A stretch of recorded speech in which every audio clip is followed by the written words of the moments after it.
En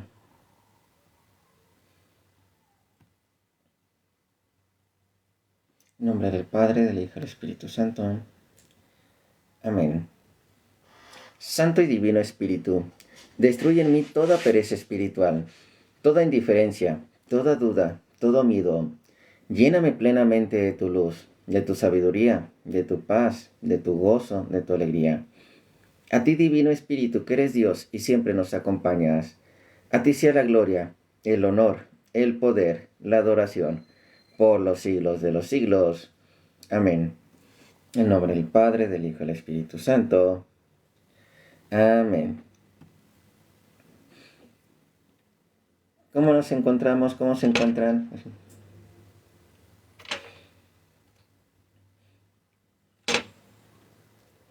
El día de hoy vamos a leer unos versículos muy interesantes.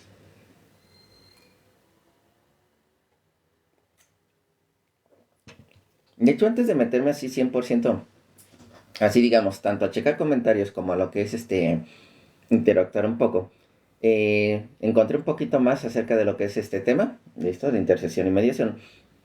Dije, pues lo voy a leer, al cabo está cortito, no está muy largo. Chance nos llevaremos unos 15 minutos y luego puedo continuar lo que es dialogando con todos. De hecho, no, de hecho sí está muy cortito. Se me hizo muy cortito para mí. Acerca de lo que los santos interceden.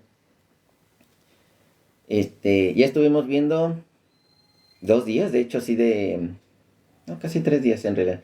Pero sí digamos que 2 días estuvimos checando lo de esta intercesión, como en la Biblia cita lo que es esta intercesión, como lo que son en los escritos nuevos no aparece como intercesión, sino como súplica. Lo que la tradición lo maneja como súplica y en otras ya lo maneja como intercesión. Y como en el griego sí maneja lo que es intercesión. Lo que son, todos somos intercedores, santos y lo que son los que estamos vivos. Y, bueno, santos de la tierra como en el cielo. Y lo que son único mediador, sabemos así en ese sentido, un único mediador que ha pagado el precio, nuestro Señor Jesucristo, y nosotros mediadores en el sentido de intercesión. Y no aparece otra situación contraria, es decir, que nadie más pueda interceder por los hombres, no dice eso. Dice que nadie puede sustituir el lugar de Jesucristo, que es el único mediador que hizo el pago por nosotros.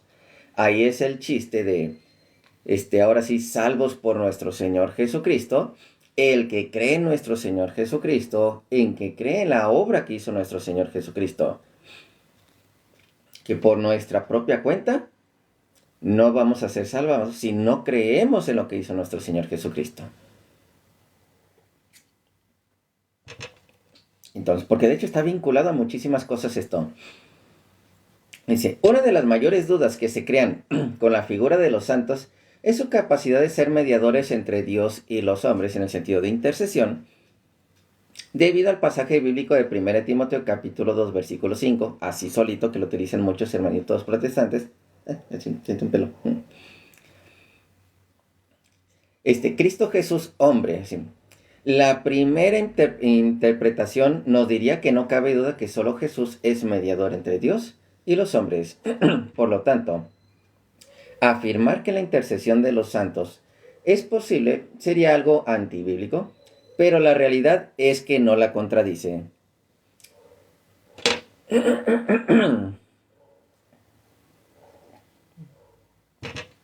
Ahí está.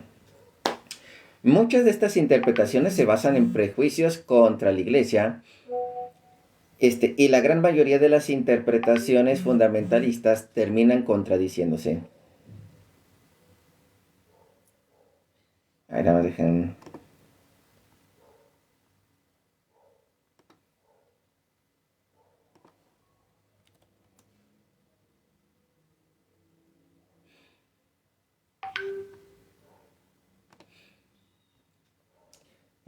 Muchas de estas, la mayoría de las interpretaciones fundamentalistas terminan contradiciéndose.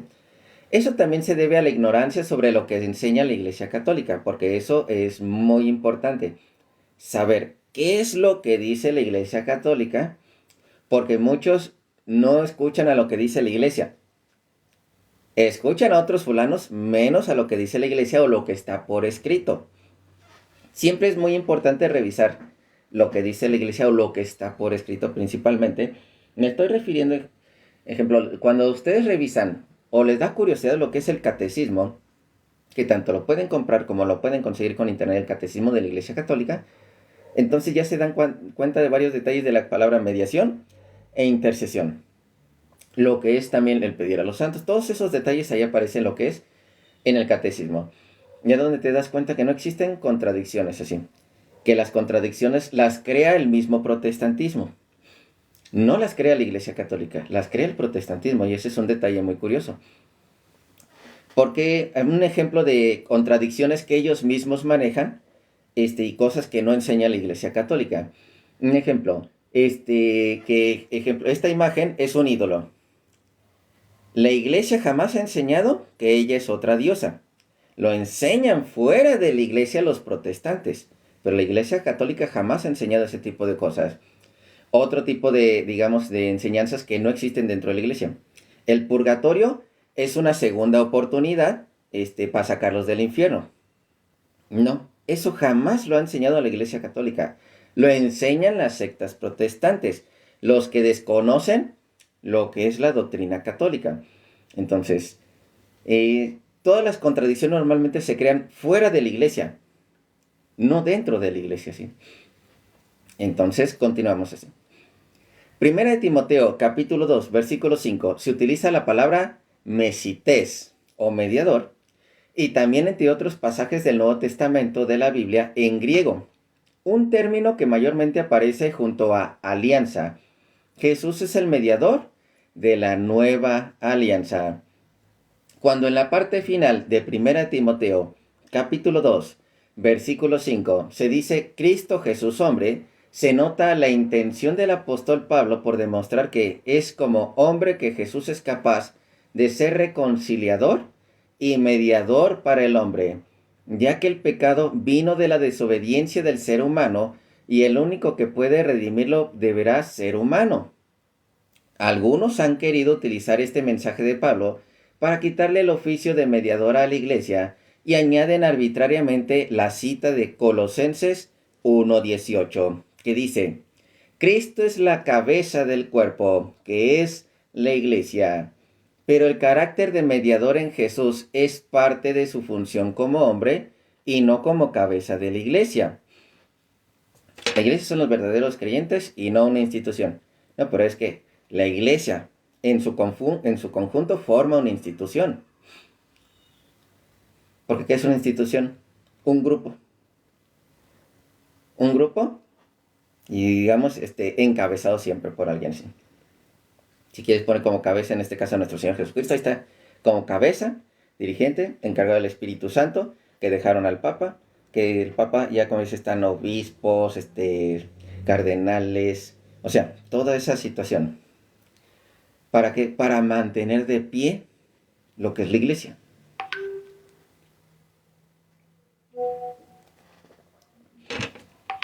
¿Cómo es que muchas sectas se mantienen? No por un pastor, sino que se empiezan a crear un montón de pastores así.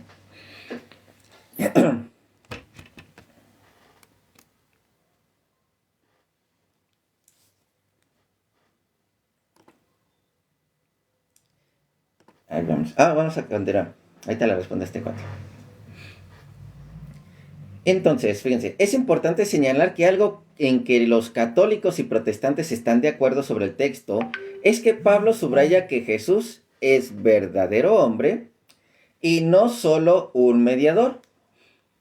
El texto no va en contraposición de la iglesia, salvo que se busque un quinto pie al gato. Los siguientes comentarios tratan el término mediador.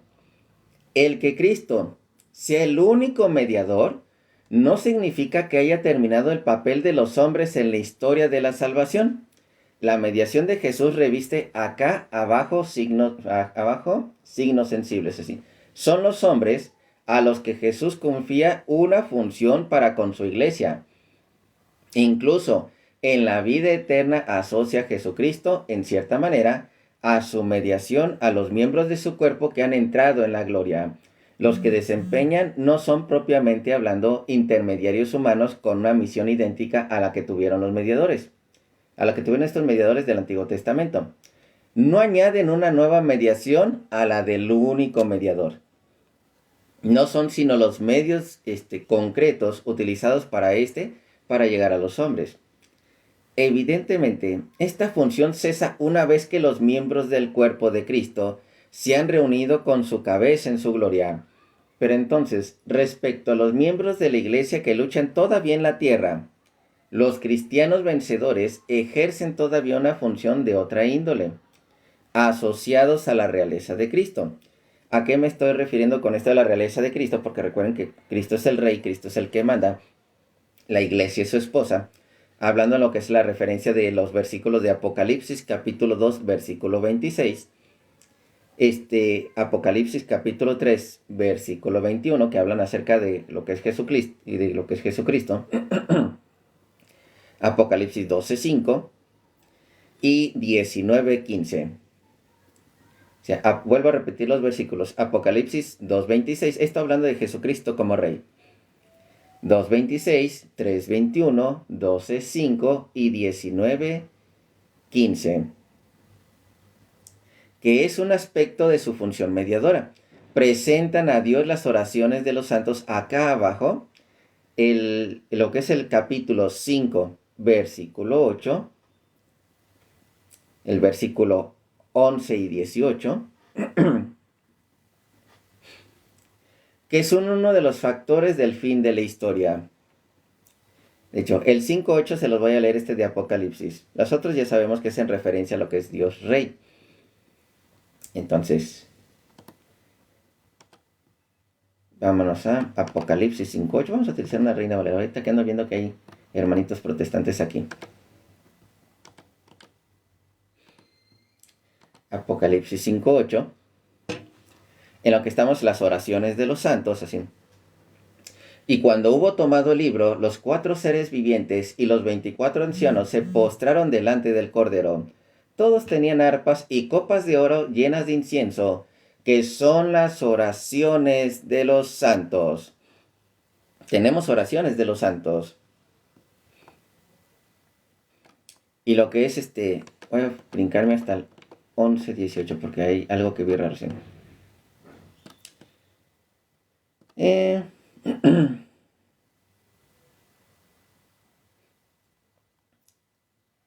El 11:18, sí es el capítulo 11, versículo 18 que me está diciendo aquí. Bueno, parece que dice que 11:18. Leo el capítulo 11:18. Dice, y se airaron las naciones, y tu ira ha venido, y el tiempo de juzgar a los muertos, y de dar el galardón a tus siervos los profetas, a los santos, ya entendí ahí, y a los que temen tu nombre, a los pequeños y a los grandes, y a destruir a los que destruyen la tierra. Entonces, recuerden que están las oraciones de los santos, así. Dice, el tiempo de juzgar a los muertos y de dar el galardón a tus siervos los profetas, a los santos y a los que temen tu nombre. Estamos encontrando que recuerden que está la Jerusalén celestial, donde ya están los primeros profetas y están los santos. De hecho, donde hay otra referencia. Aquí no me la dice porque de hecho ya la leí completa porque está muy cortito esa. Una referencia de tus siervos profetas y los santos, los que están en el cielo, Hebreos capítulo 12, versículo 22. Hebreos capítulo 12, versículo 22, 23 y 24, que de hecho habla de la mediación de Jesucristo. Vamos a ver, Hebreos, Reina Valera. Hebreos capítulo 12, versículo 22, 23 y 24. Sino que os habéis acercado al monte Sión, a la ciudad del Dios vivo, Jerusalén la celestial. Aquí está la Jerusalén la celestial. A la compañía de muchos millares de ángeles. Entonces, ¿dónde estamos hablando? El cielo, sí. A la congregación de los primogénitos que están inscritos en los cielos. Estos son los primeros profetas. Estos son, vamos a decir, del pueblo de Israel antes de la llegada de Jesucristo. De los primeros profetas, la congregación de los primogénitos que están inscritos en los cielos, en que sí continuaron creyendo en las promesas de Dios. Y continúa, a Dios el juez de todos, a los espíritus de los justos hechos perfectos. Estos son los santos.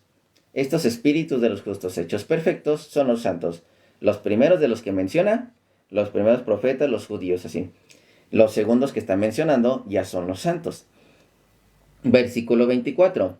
A Jesús el mediador del nuevo pacto, porque recuerden que hay un nuevo pacto. ¿Sí? A la sangre rociada que habla mejor que la de Abel. La sangre de nuestro Señor Jesucristo, que es de un nuevo pacto, es de un mejor pacto que los que se hizo con anterioridad, que dejó inválido el pacto anterior y trajo el nuevo pacto. Entonces Jesucristo, mediador de este pacto que nadie más lo puede sustituir. Nadie.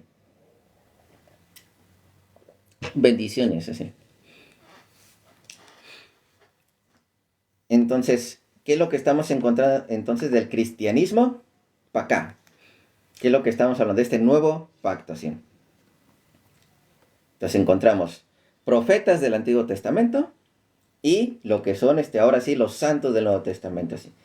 Los dos nos los aplica ya en presencia de Dios. Estábamos y esto, lo vuelvo a repetir, lo que es Apocalipsis capítulo 11, versículo 18, que era el versículo que andábamos leyendo. Dice, y se airaron las naciones y tu ira ha venido, y el tiempo de juzgar a los muertos. Recuerden, Dios juez, lo que leímos en Hebreos capítulo 12, juzgar a los muertos, y de dar el galardón a tus siervos los profetas. Estamos hablando de los primeros inscritos. Ahí están los profetas, así. Y a los santos, los justos hechos perfectos, así. Y a los que temen tu nombre, a los pequeños y a los grandes, y a destruir a los que destruyen la tierra. Entonces, todo esto, que es muy importante. Entonces, a imagen de Dios, debes tenerle amor a tu imagen de Dios. Por cierto, te corrijo una cosa, digo, cuando hables de Dios, si vas a hablar de Dios, se escribe con D mayúscula. Se escribe con D mayúscula.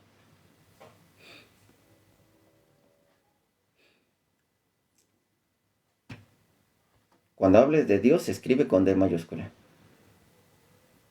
Porque si no es una grosería. Si tú te debes tener cuidado a la hora de escribir. Eso.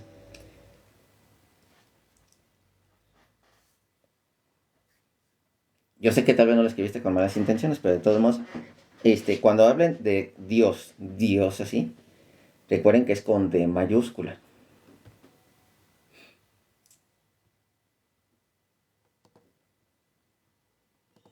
Me acordé de mi maestro de prepa. Cómo nos hacía... Bueno, muy padre que nos corrigió en lo que es la escritura, en la ortografía.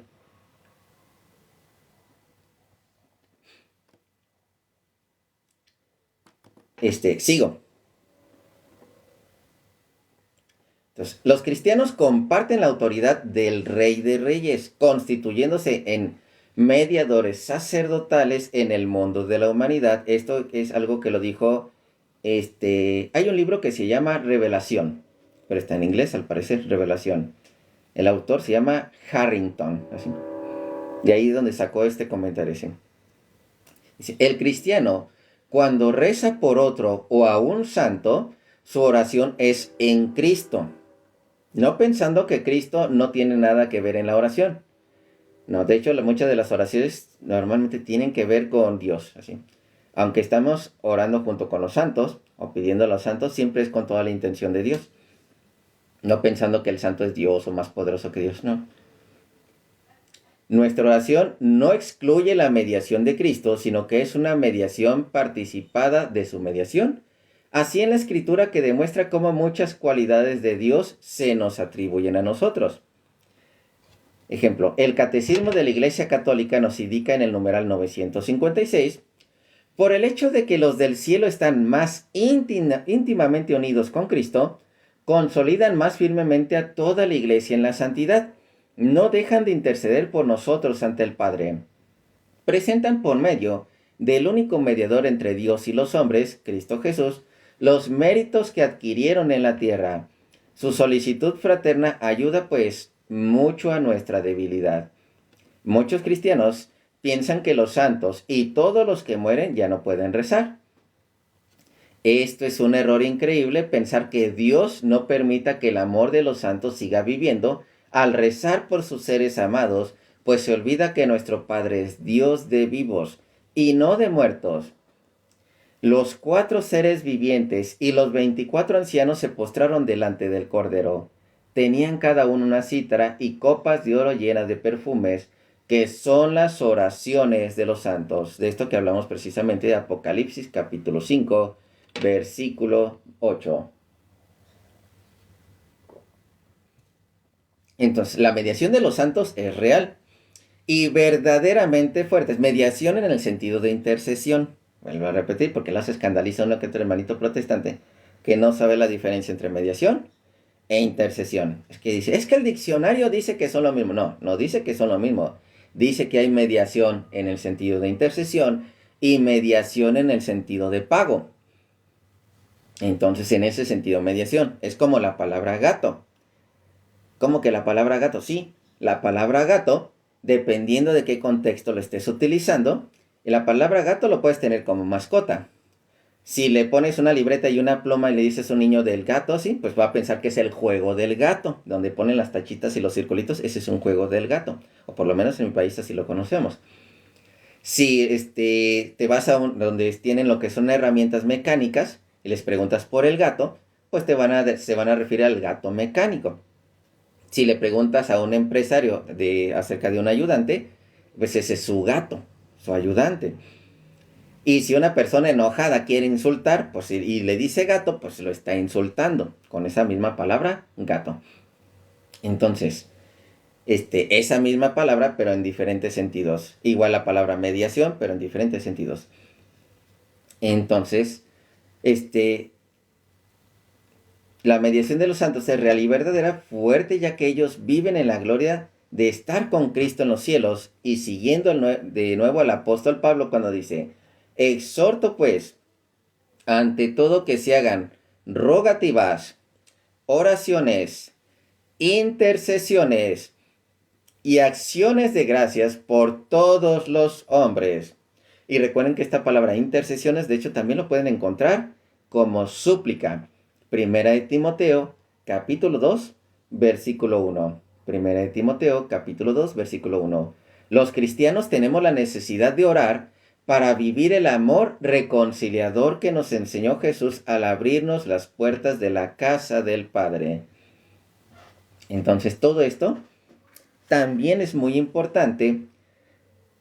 Y ahorita que me acuerdo también. De hecho, hay algo que aparece poquitito después del 11:18. Y hablo del 11:19. Mariana intercede, entonces tu pastor tampoco, y no sé para qué vas con pastores. Ese es mi pastor, sí intercede, porque está vivo. Los santos también están vivos. Y es fácil de demostrar que están vivos.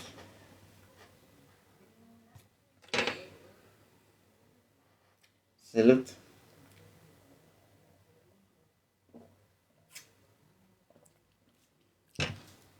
Sí, si hay intercesión en caso de los que han fallecido. ¿Dónde se muestra? Porque de hecho la Biblia también nos muestra esa intercesión o pidiendo precisamente hablando por los que ya fallecieron. De hecho ayer, no es cierto, fue antier, cuando les mostré la oración que se encuentra en el Antiguo Testamento, y esta oración que utilizamos, digamos, yo puse de ejemplo a Joselito, a San José Sánchez del Río, cómo aparece esa oración de intercesión, cómo le pedimos a Dios que se acuerde de Joselito, de cómo le ayudó a él, cómo le dio esa valentía, y nosotros también la queremos así. Y esa misma oración aparece de manera similar en el Antiguo Testamento de lo que son, lo que es Moisés. Creo que es Moisés, el que dice por Abraham, por Isaac, por Jacob.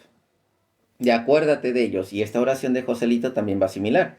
Por lo que es, por Joselito, para San José Sánchez del Río. Déjense, las pongo, bueno, para que vean esta. Bien, para que vean cómo está lo que es la oración. Lo que es la oración del Antiguo Testamento. Y lo que es la oración de San José Sánchez del Río. Porque esto también está muy, muy padre. Y fíjense cómo coinciden lo que son estas oraciones. A saber, fíjense, Éxodo 32. Primero lo que es Éxodo 32. El pueblo ha cometido lo que es un gran pecado, lo que es tener lo que es el becerro de oro. Vamos a lo que es precisamente Éxodo 32. Y pongo aquí nada más para tener a la mano la oración de Joselito. Éxodo 32.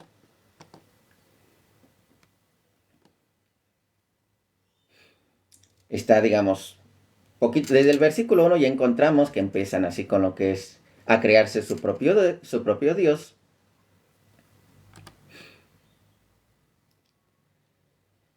Y entonces ahorita leemos el versículo 11. Dejar, nada más aquí pongo la oración de Joselito. San José Sánchez de Río, porque es de la que me acuerdo ahorita, luego.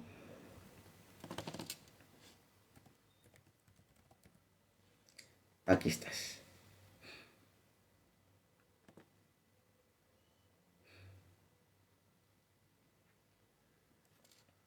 Fíjense cómo dice la oración. Primero voy a leer la oración. No, vámonos primero a lo que es la Biblia. Fíjense esto.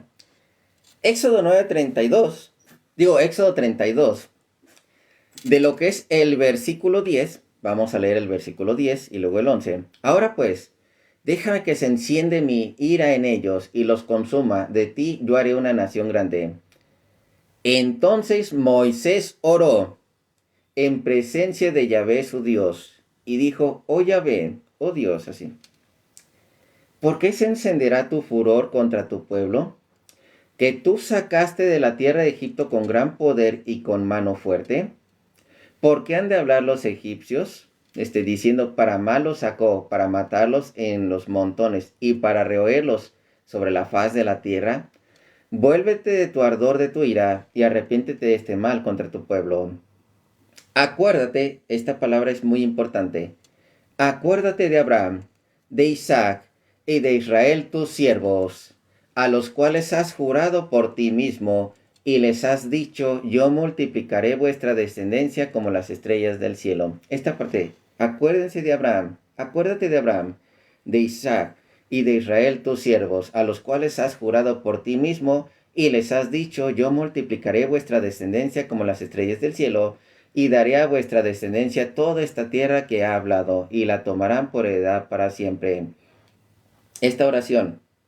Ahora vámonos a lo que es la oración de San José Sánchez del Río. Esta es una de las oraciones, y de hecho hay más oraciones de santos muy similares.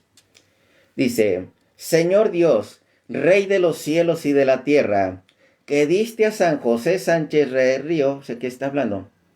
En este caso habla Abraham, Isaac, Jacob. Aquí en este caso, oye, lo que diste acá. Y de las promesas que le hizo acá. Y acá fíjate lo que le dio a San José Sánchez del Río. Que diste a San José Sánchez del Río la fortaleza de afrontar con valentía la lucha por la fe y perseverar en la fidelidad a la iglesia, hasta aceptar con gusto el sacrificio de su propia vida por amor a Jesucristo y a Santa María de Guadalupe. Concédenos que por su intercesión y el ejemplo de su heroico martirio seamos fieles y valientes en la difusión del Evangelio y generosos en el servicio del reino. Por Jesucristo nuestro Señor. Amén. ¿Estamos dejando aparte a Dios o estamos dejando aparte a nuestro Señor Jesucristo? No los estamos dejando aparte. Estamos hablando de esta intercesión porque Él luchó por la iglesia. Luchó por la iglesia también José Sánchez del Río, aunque no haya agarrado una sola arma. Entonces, ¿qué es lo que sucede acá? ¿Qué promesas estamos hablando acá de San José Sánchez del Río? ¿Y qué promesa estamos hablando en este caso? De cuando dice: acuérdate de Abraham, de Isaac y de tus siervos, a los cuales has jurado por ti mismo y les has dicho: yo te multiplicaré de vuestra descendencia como las estrellas del cielo. Aquí hay unas promesas, algo que estaba haciendo Dios con estos siervos.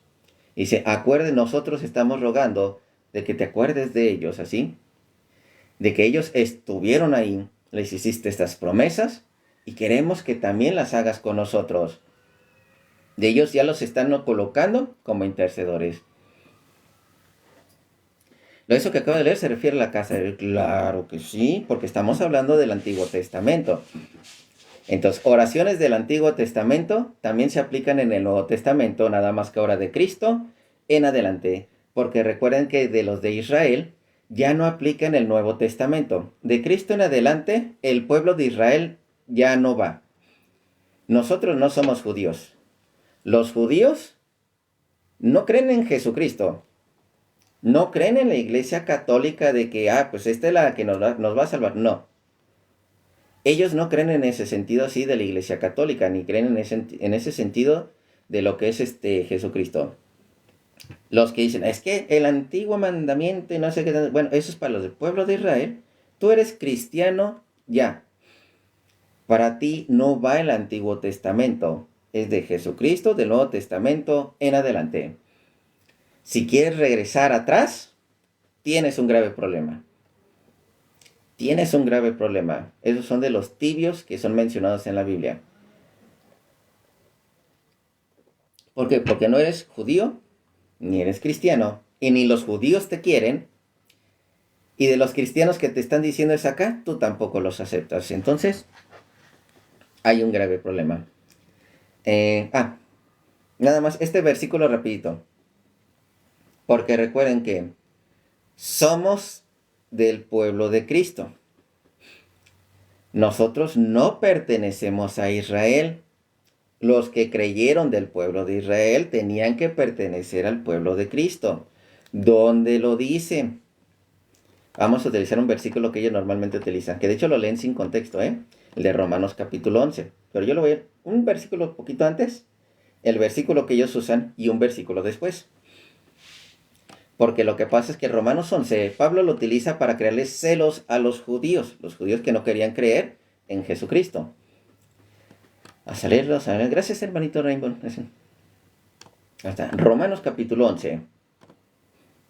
Fíjense esto, lo que sucede muy curioso. Vamos a ver, porque era muy necesaria esta transgresión de los de Israel. Era muy necesaria. En caso de nosotros los cristianos, para nosotros los cristianos era muy necesario eso. Entonces, versículo 14. Por si en alguna manera, lo pueden leer en contexto desde el 11, pero les voy a leer así brincado. Por si de alguna manera puede provocar a celos a los de mi sangre y hacer salvos a algunos de ellos. O sea, solamente algunos que lleguen a aceptar a Jesucristo. Y versículo 26, que es el que normalmente me da. Dice, y luego todo Israel será salvo. Dicen, ya ves, todo Israel va a ser salvo. Vamos a ver cómo son salvos los de Israel. Porque Pablo ya dijo, salvar a algunos.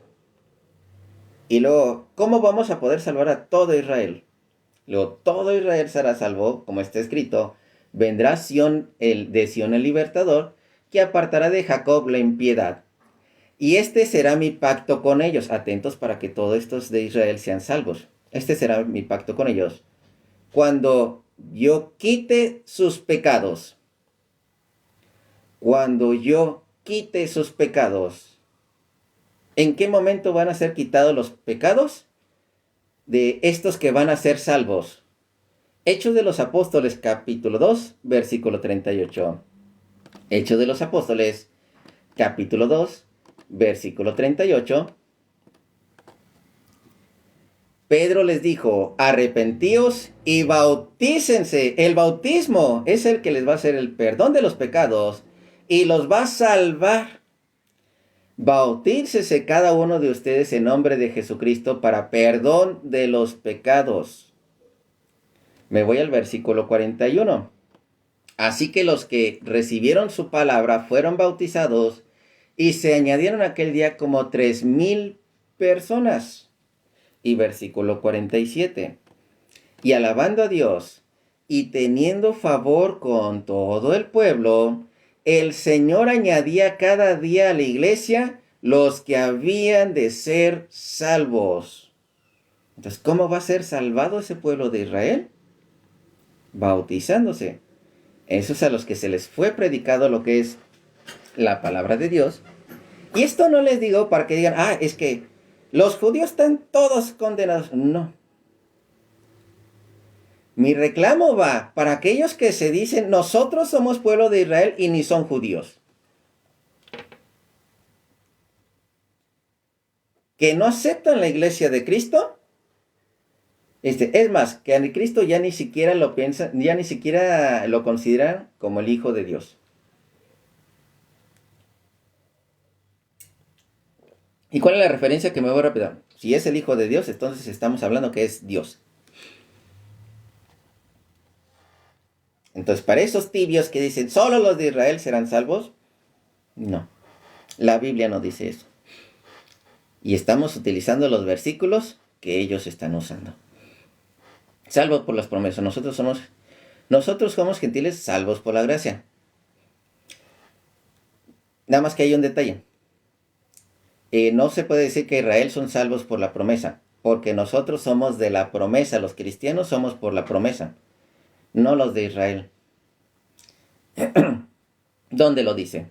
Gálatas capítulo 4, versículo 21 en adelante. Gálatas 4, 21 en adelante. Aquí está. Decidme los que queréis estar bajo la ley, los que se dicen de Israel, que nosotros los del pueblo de Israel vamos a ser salvos. Y no me refiero a los judíos. Me refiero a los falsos judíos y falsos cristianos. Esos que ni los judíos quieren y no quieren aceptar el verdadero cristianismo. Porque los judíos, ellos tienen su ley. Pero nosotros no estamos bajo ese pacto. Yo hablo de los que tenemos el pacto con Cristo y han caído de su gracia.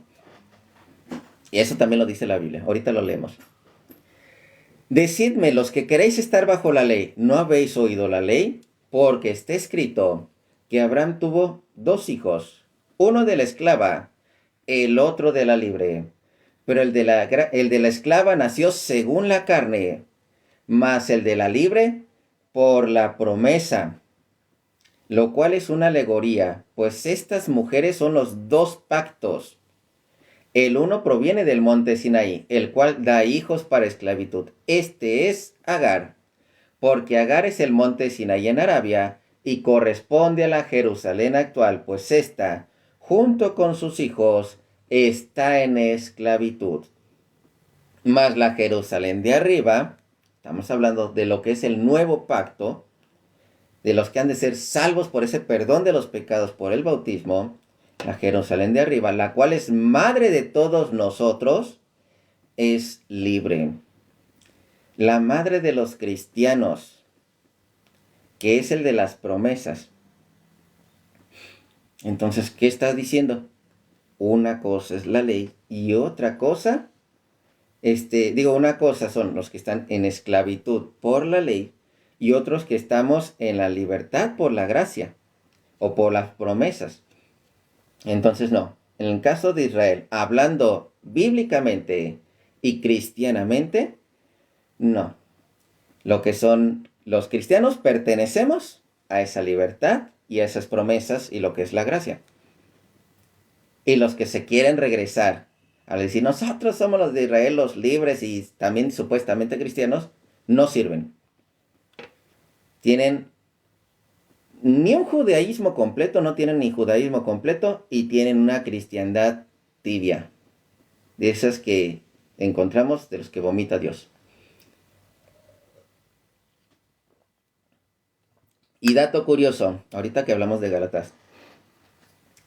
Hay una gran diferencia entre los escritos de los evangelios y hechos de los apóstoles y todas las demás cartas continuantes hablando de Pablo, hablando de Pedro, hablando de Juan, hablando de Santiago, hablando de Apocalipsis.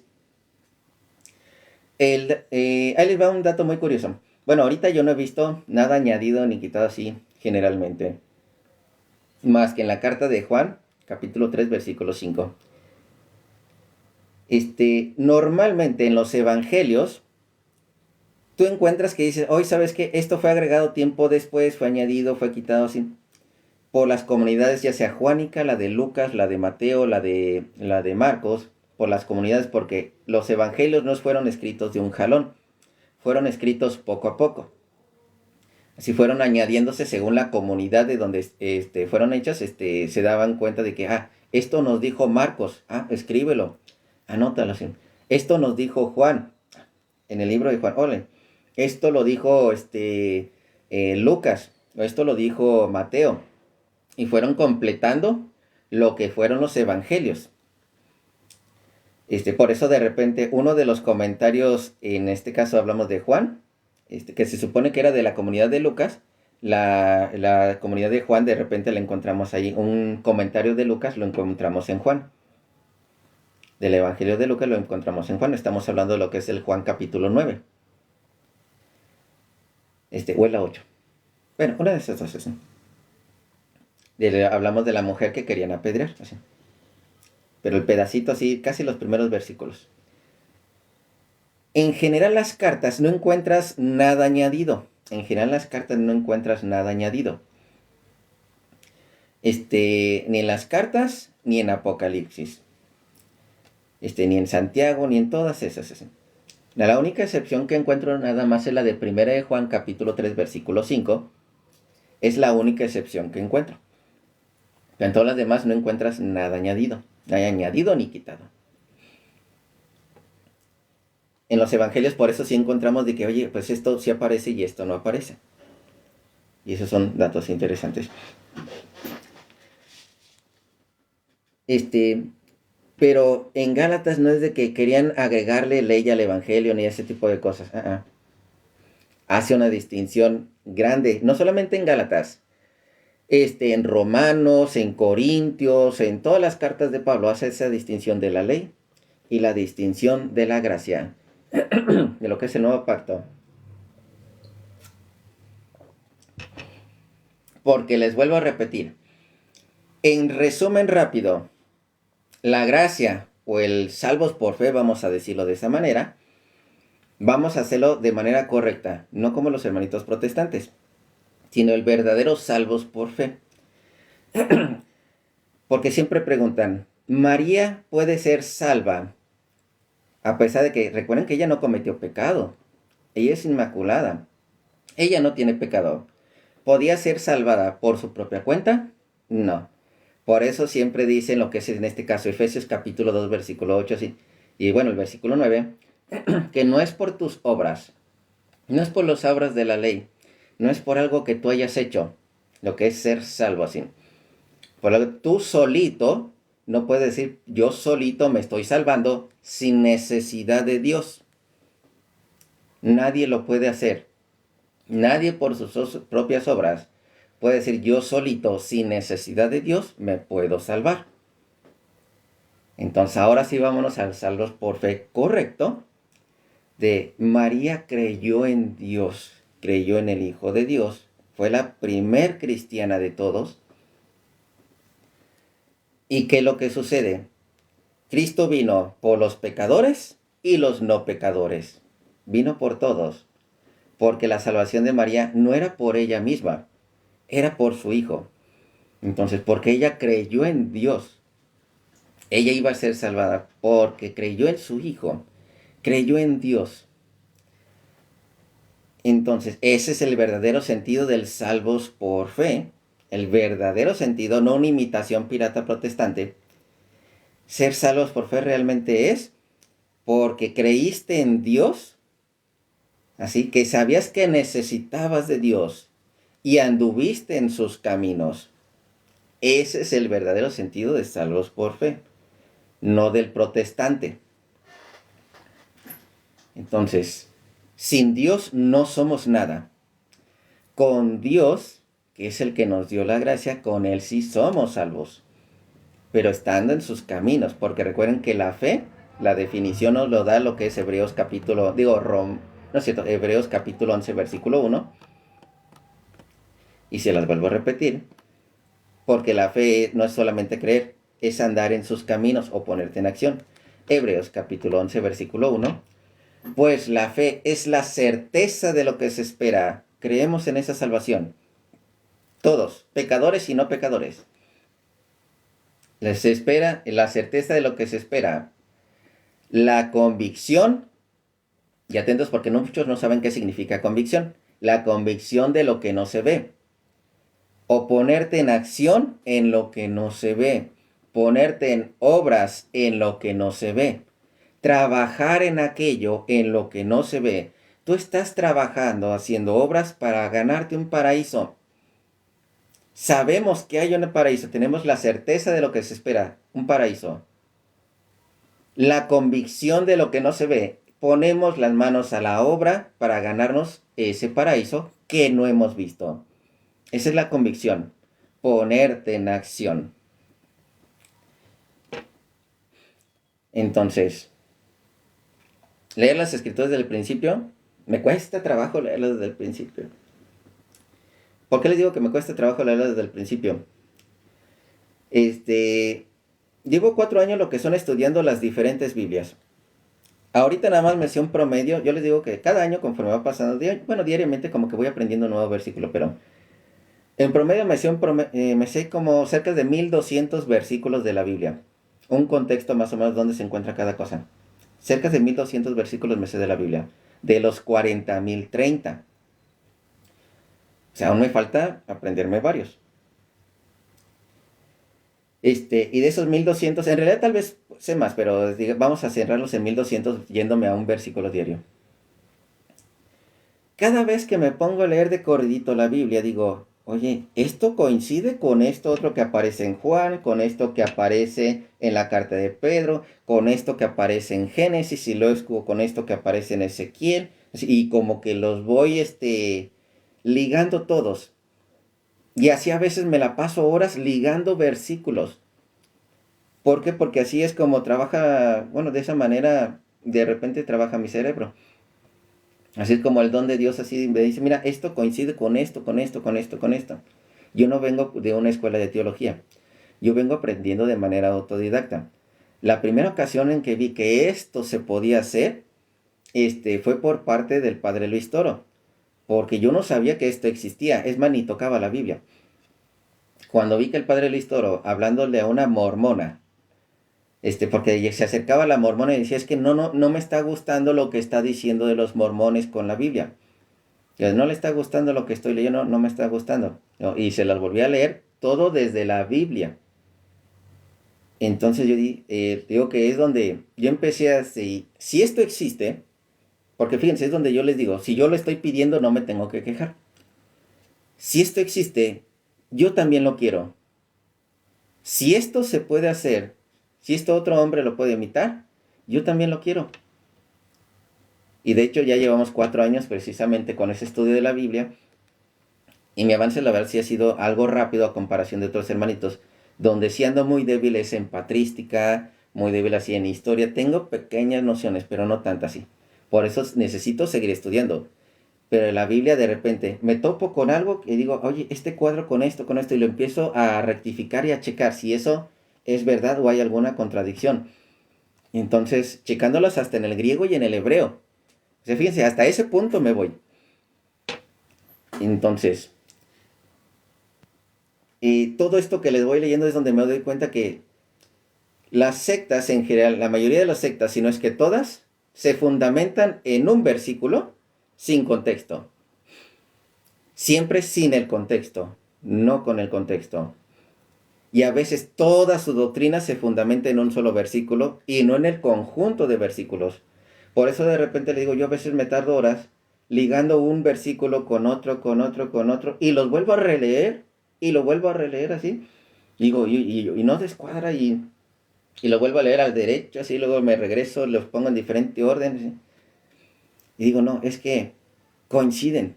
Cuando ya veo que algo no coincide, digo, no, entonces esto va para afuera. Esto no puedo decir, no lo puedo decir de esta manera, porque no va ni en concepto de la cultura, ni en la escritura, ni en el contexto histórico, porque eso también lo checo, que sea en el contexto histórico. Porque no es lo mismo aquellos que comen la palabra comer, ¿cómo dicen? Comer no, yo decir comer vacas, pero no se llaman comer vacas. ¿Cómo se llaman estos animales grandotes? Bueno, el colar mosquitos, comen camellos y cuelan mosquitos. ¿Eso qué tiene que ver aquí? Más de este lado del continente americano, ¿qué tiene que ver? Que ustedes que comen camellos y cuelan mosquitos. O sea, ¿eso qué? O sea, ¿sí lo ven así? ¿Sí me van a entender? Que hay que pasar todos esos contextos a lo que es a nuestro tiempo así. ¿Cómo pasarlos de la mejor manera? Ejemplo, palabras difíciles o ciertas traducciones que de hecho tienen ciertos secretos. ¿A qué me refiero con ciertos secretos? Algunos de ustedes tal vez han notado que la Biblia católica, cuando habló de Mateo capítulo 18, creo que es el versículo 15 en adelante, vamos a ver, Mateo capítulo 18, versículo 15, se los voy a leer de la Reina Valera y luego de una Biblia católica. Mateo capítulo 18, versículo 15, vamos a ver si es esta, dice, si tu hermano peca contra ti, me voy un poquito más abajo, si es de ahí en adelante. El versículo 21 y 22 guarda un secreto muy interesante. Bueno, ni tan secreto, pero vamos a decir que guarda una ligadura con el Antiguo Testamento. ¿Cuál es esa ligadura?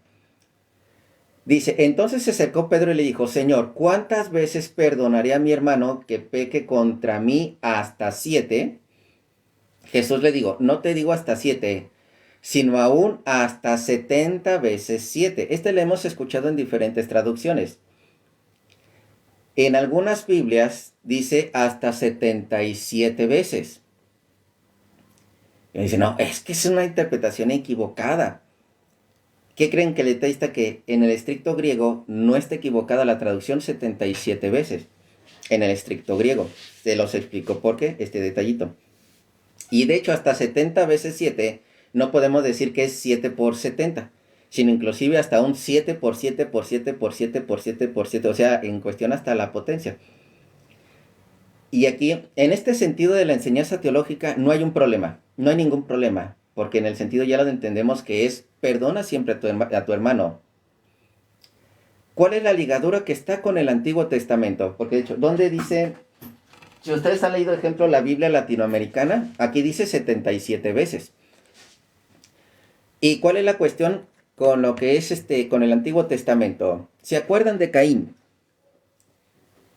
Que Caín dice, Caín, hay una promesa, digamos, una como protección con Caín. A Mateo 18, 15, 21 y 22. Lo vamos a ligar con el Antiguo Testamento. Mateo capítulo 15, versículo 21 y 22. En el estricto griego lo encontramos que son 77 veces. Génesis capítulo 4. Génesis capítulo 4. Se han de acordar de este momento. Del versículo 23 y 24.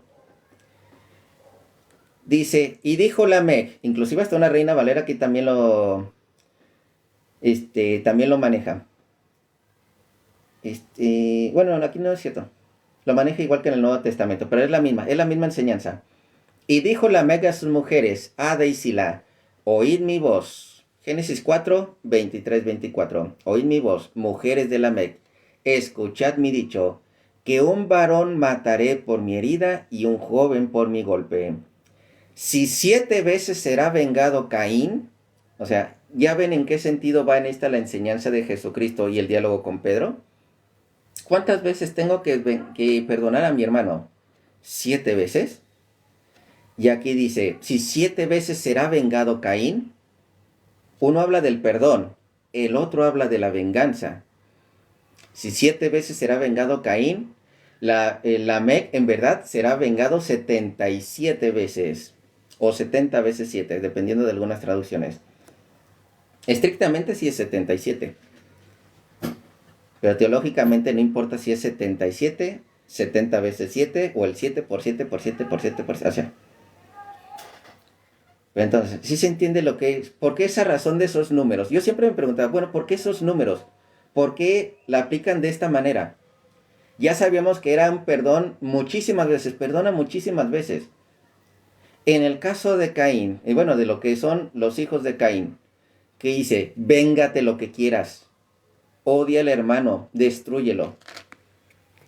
En caso de Cristo, ¿qué dice? No, perdónalo y ámalo. Si ven los sentidos contrarios, en este dice, si 7 veces será vengado Caín, se los estoy leyendo en la Reina Valera, si 7 veces será vengado Caín, Lamec en verdad será 7 veces de 77 veces vengado. Y regresémonos al Nuevo Testamento. Mateo 18, 21 y 22. Dice, entonces se le acercó Pedro y le dijo, ¿cuántas veces perdonaré a mi hermano? Ya no venganza. Que peque contra mí hasta 7. Hablando de lo de Caín.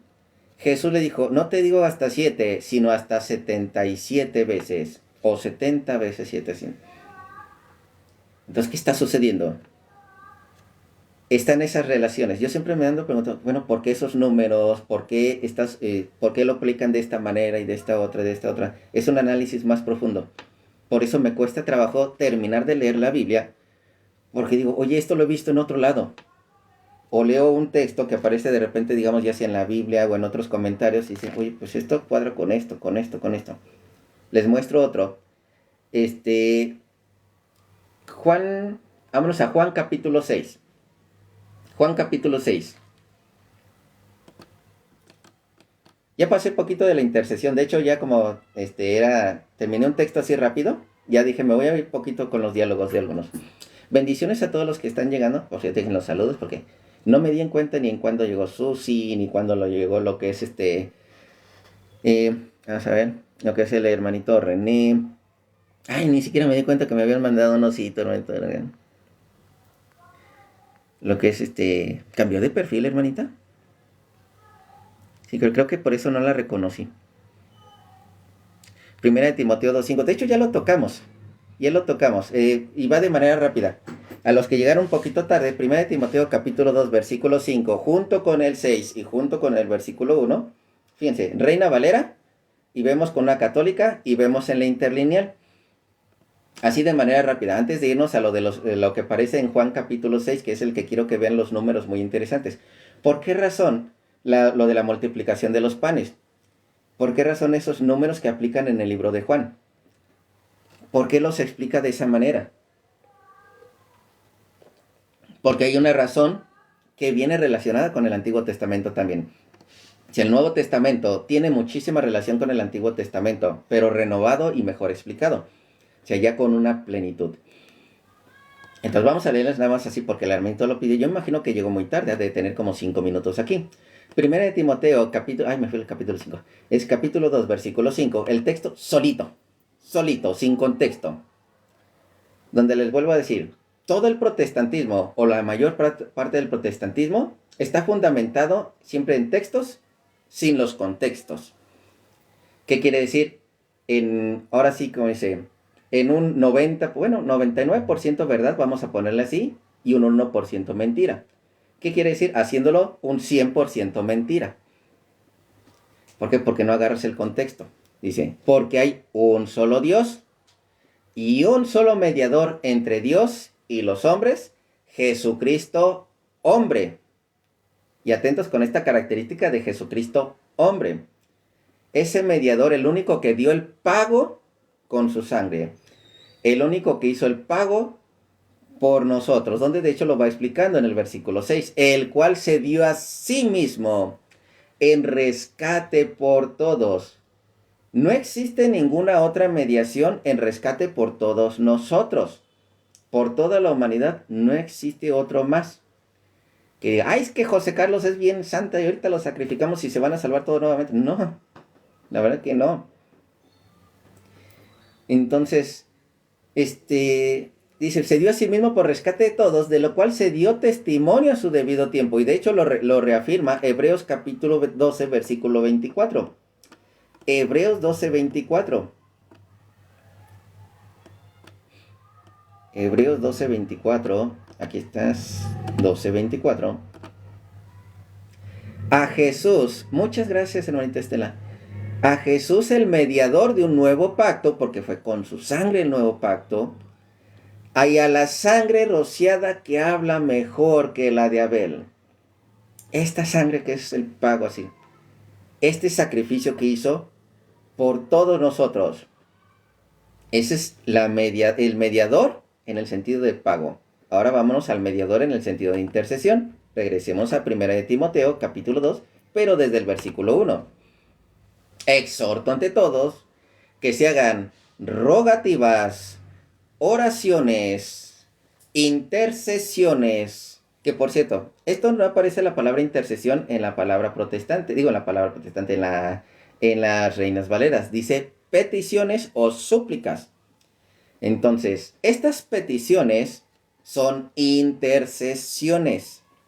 ¿Cómo lo podemos comparar? Muy fácil. Vamos, dejen girar una mala pantalla. Que por cierto, ahorita ya estoy probando una camarita. Ahí me compré una camarita. Está baratita, económica la camarita. Como, ¿qué serán? $20 por ahí más o menos. Costó más o menos $20. Dije, pues voy a comprar una camarita para empezar a transmitirles también al mismo tiempo algunos de los de YouTube. Dije, pues YouTube y acá. Y de hecho me voy a poner un pizarronzote que ahí tengo. Ahí tenemos un pizarronzote arrumbado. Lo voy a poner aquí atrás, uno más grandote. ¿Para qué? Porque en el de YouTube está algo larguito así. Dije, pues también lo voy a poner acá atrás. Vamos a girar la cámara. Les dije, 1 de Timoteo, Nuevo Testamento. Recuerden que esta página es protestante, esta no es católica. 1 de Timoteo, vamos a ver. 1 de Timoteo, capítulo 2, versículo 1. La palabra intercesión. Aquí dice peticiones, o lo que son súplicas. Aquí está. Entonces, después de oraciones, aquí está. Oraciones, intercesiones. Podemos interceder los unos por los otros, porque esto es agradable para Dios nuestro Señor. Vamos a seguirle leyendo. Oraciones, acciones de gracia por todos los hombres, por los reyes y por todos los que están en eminencia, para que vivamos quieta y reposadamente en toda piedad y honestidad, porque esto es bueno y agradable delante de Dios nuestro Salvador, que quiere que todos los hombres sean salvos y vengan al conocimiento de la verdad. ¿Me lo estoy inventando? No, lo acabamos de leer directamente en la Biblia, en lo que es, en este caso, Reina Valera, está en las católicas y lo acabamos de leer el interlineal en cuestión del griego, la intercesión. Eso es muy importante. Puedes interceder para con el Padre, también puedes interceder para con el Padre, porque recuerda que eso es lo que hizo Moisés. Intercedió para con el Padre, para que no le cayera castigo al pueblo de Israel. Moisés intercedió. Y de hecho ya lo vimos que como es una oración del Antiguo Testamento muy similares a las oraciones que tiene la Iglesia Católica en cuestión de intercesión. Yo utilicé en este caso de ejemplo la oración de Joselito. Existen muchas oraciones, Hay unas que sí hablan un poquito más del santo, haciendo una oración directamente con el santo, pero no dejando fuera a Dios. Entonces hay que checar todas esas oraciones. Están muy padres así. En general, la mayoría de las oraciones las van a encontrar con una súplica ante Dios y que se acuerde de sus santos. Entonces, íbamos con lo de Juan. Quiero que vean este detalle muy interesante con Juan. Juan capítulo 6. Juan capítulo 6 y cómo está ligado también al Antiguo Testamento. Juan capítulo 6. Es que de repente me agarra lo que era así donde... ahí ya les digo que ya... cuando me vean en momentos que diga es que me quiero calmar, ahí es donde ahí uno le dice, pues es que entra así, ahora sí que les dicen como en éxtasis, así. ¿Por qué? Porque empiezo a ver el versículo uno tras otro, tras otro, tras otro, tras otro, y el movimiento de mi mente es de, revisa aquí, y aquí, y aquí, y me viene uno tras otro, y me emociona, y de lo que estoy leyendo y estoy viendo.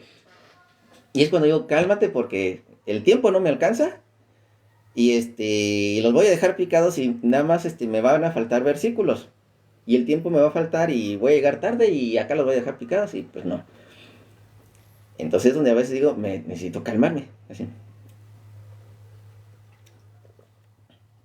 Entonces seguimos. Que por cierto me ando aventando de vez en cuando uno que otro video de Santiago Alarcón. Se me hizo muy interesante lo que se aventó con el ateo. Muy fregón lo que, la verdad, muy fregón Santiago Alarcón en lo que es el Jesucristo histórico. Muy fregón. Mis respetos para él. Juan capítulo 6. Fíjense, ¿qué es lo que sucede? En Juan capítulo 6, del versículo 5 en adelante, encontramos esta situación. Cuando alzó Jesús los ojos y vio que había venido a él gran multitud, dijo a Felipe, ¿de dónde compraremos pan para que coman todos estos? Pero esto decía para probarle, porque él sabía lo que había de hacer. Felipe respondió, 200 denarios de pan no bastarían para que cada uno de ellos tomase un poco. Uno de sus discípulos, Andrés, hermano de Simón Pedro, le dijo, aquí está un muchacho que tiene 5 panes de cebada y 2 panecillos. Vamos a anotarlos. Vamos a poner 5 panes de cebada y 2 panecillos. Si está bien escrito, sí. Ahí está. 5 panes de cebada. Y yo lo pongo aquí en este caso el sentido de multiplicación. Fíjense lo que va a suceder. 5 panes de cebada y 2 panecillos. Más, ¿qué es esto para tantos? Cuando multiplicamos 5 por 2, ¿cuánto nos da? Este es igual a 10. ¿Lo puse bien? Sí.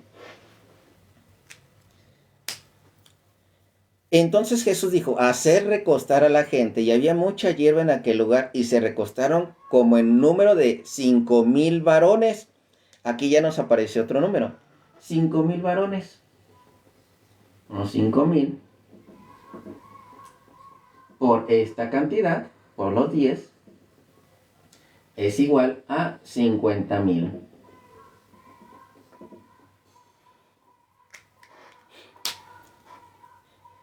Y tomó Jesús aquellos panes, y habiendo dado gracias, los repartió entre los discípulos, y los discípulos entre los que estaban recostados, asimismo de los peces cuantos querían. Y cuando se hubieron saciado, dijo a sus discípulos, recoged los pedazos que sobraron, para que no se pierda nada.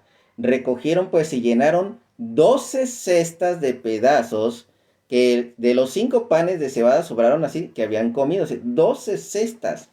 Ahora, estos 50 por 12, este número por este número, ¿cuánto nos da? Son 600, ¿no? Más o menos. Como 600,000 por ahí. Fíjense esto que vamos a encontrar. Y estamos hablando del pan, y estamos, más adelante continúa con lo del maná. Números capítulo 11. Vamos a Números capítulo 11. Números capítulo 11 del Antiguo Testamento sucede algo muy interesante. ¿Qué es esto que sucede muy interesante? Primero, leyendo desde los primeros versículos, voy a leer desde el versículo 4. Y gente extranjera que se mezcló con ellos tuvo un vivo deseo, y los hijos de Israel también volvieron a llorar y dijeron, ¿quién nos diera de comer carne? Números 11. Voy a leer uno atrás, creo que hay algo que se me brincó. No, sí, vamos a continuar. Nos acordamos del pescado que comíamos en Egipto de balde, de los pepinos, de los melones, de los puerros, de las cebollas, de los ajos. Y ahora nuestra alma se seca, pues nada sino este maná ven nuestros ojos. El maná también es mencionado en Juan capítulo 6, un poquitito más adelante. Y era el maná como semilla de culantro, y su color como color de bedelio, así.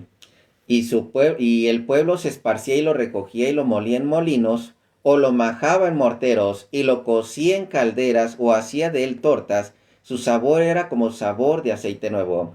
Y cuando descendía el rocío sobre el campamento de noche, el maná descendía sobre él.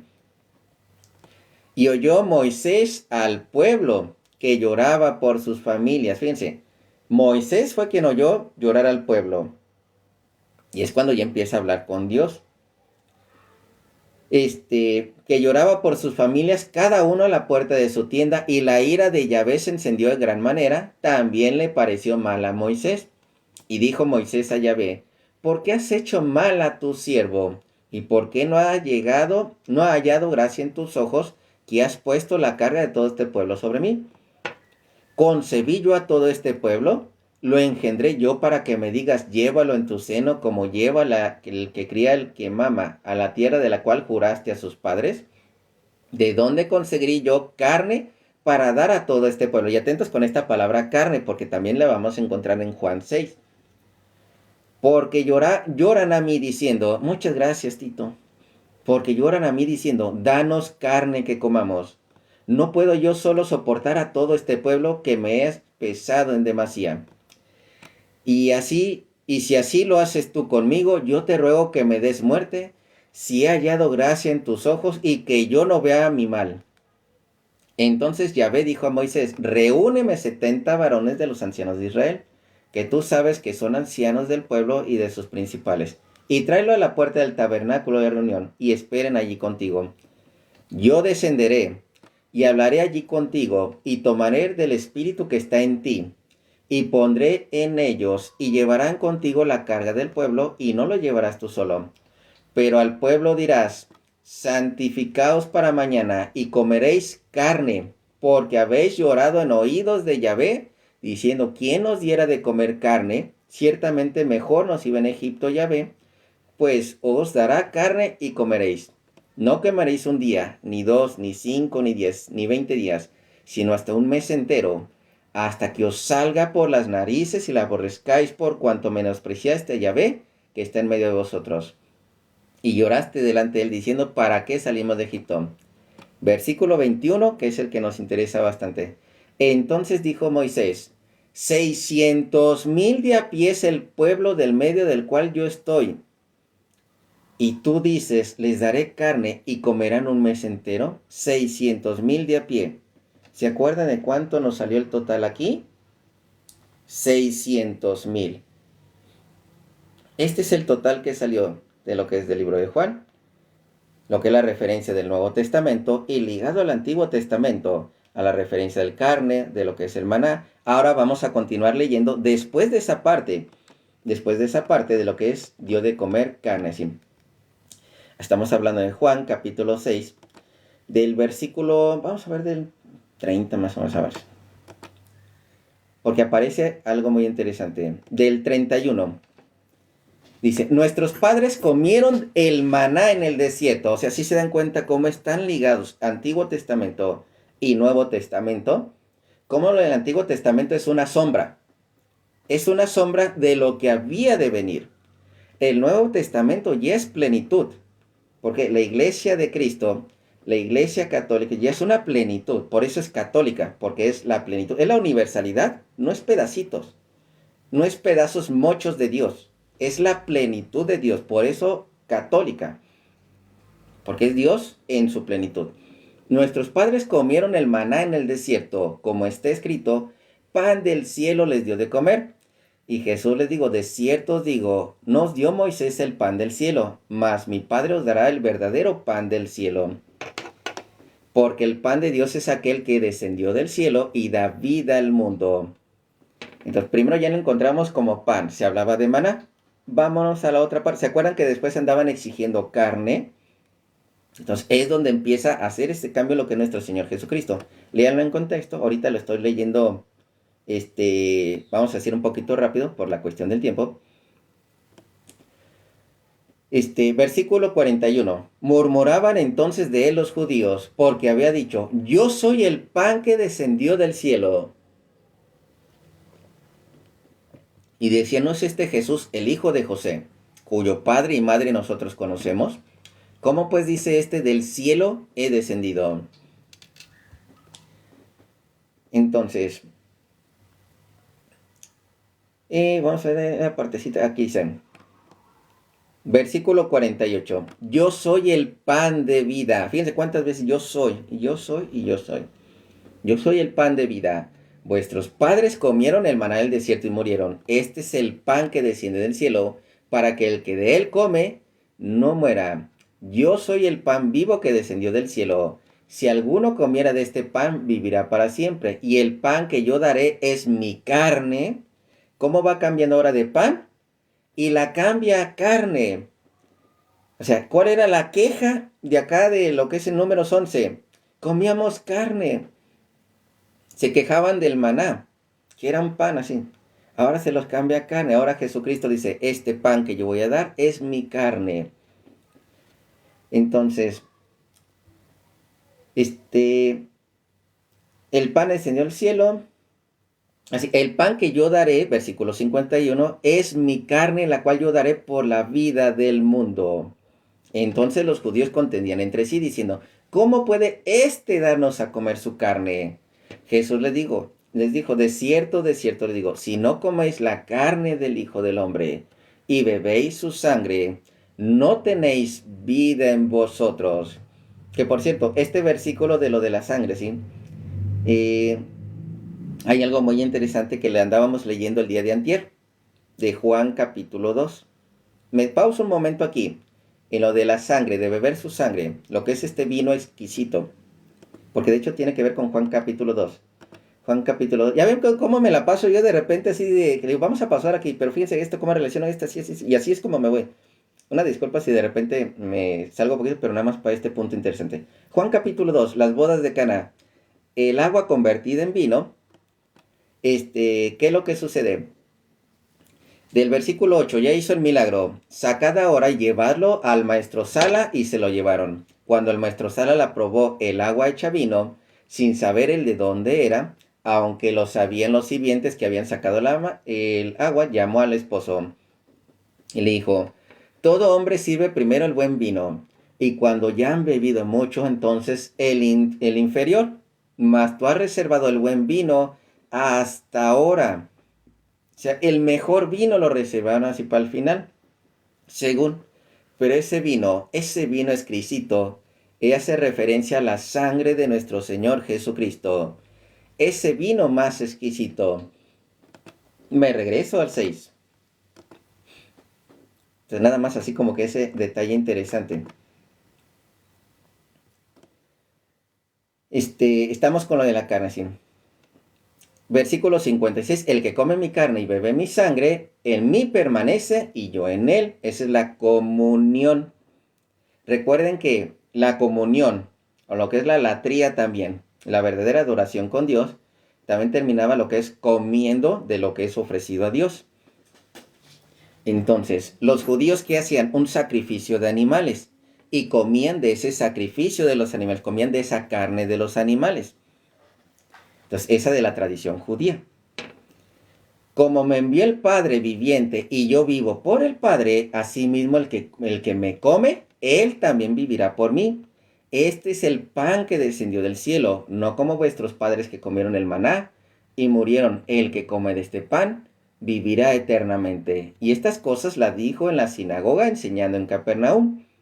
Al oírla, muchos de sus discípulos dijeron, dura es esta palabra, ¿quién la puede oír? Porque es una palabra dura. Ellos sabían que lo que es lo ofrecido a Dios, esa carne se comía.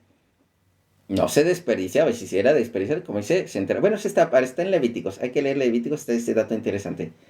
Entonces, comían de lo ofrecido a Dios. Dura es esta palabra, ¿quién la puede oír? Sabiendo Jesús en sí mismo que sus discípulos murmuraban de esto, les dijo, ¿esto les ofende? Pues que, si vieres al Hijo del Hombre subir a donde estaba primero, el Espíritu es el que da vida, la carne para nada aprovecha. Estamos hablando de este sacrificio espiritual, lo que se hace diariamente en la Iglesia Católica, el sacrificio del pan y del vino, y la carne para nada aprovecha. Ya no van los sacrificios judíos, ya no vale el comerse carne de animales para lo que tener esa comunión con Dios. Ya no va más. La carne para nada aprovecha.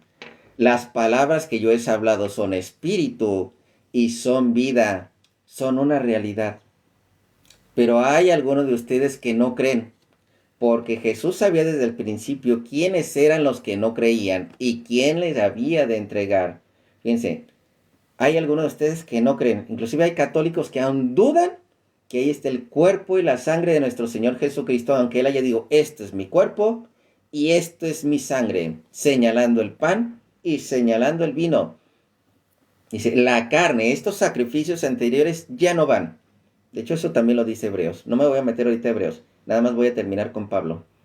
Y dijo, por eso es que os he dicho que ninguno puede venir a mí si no le fuere dado del Padre.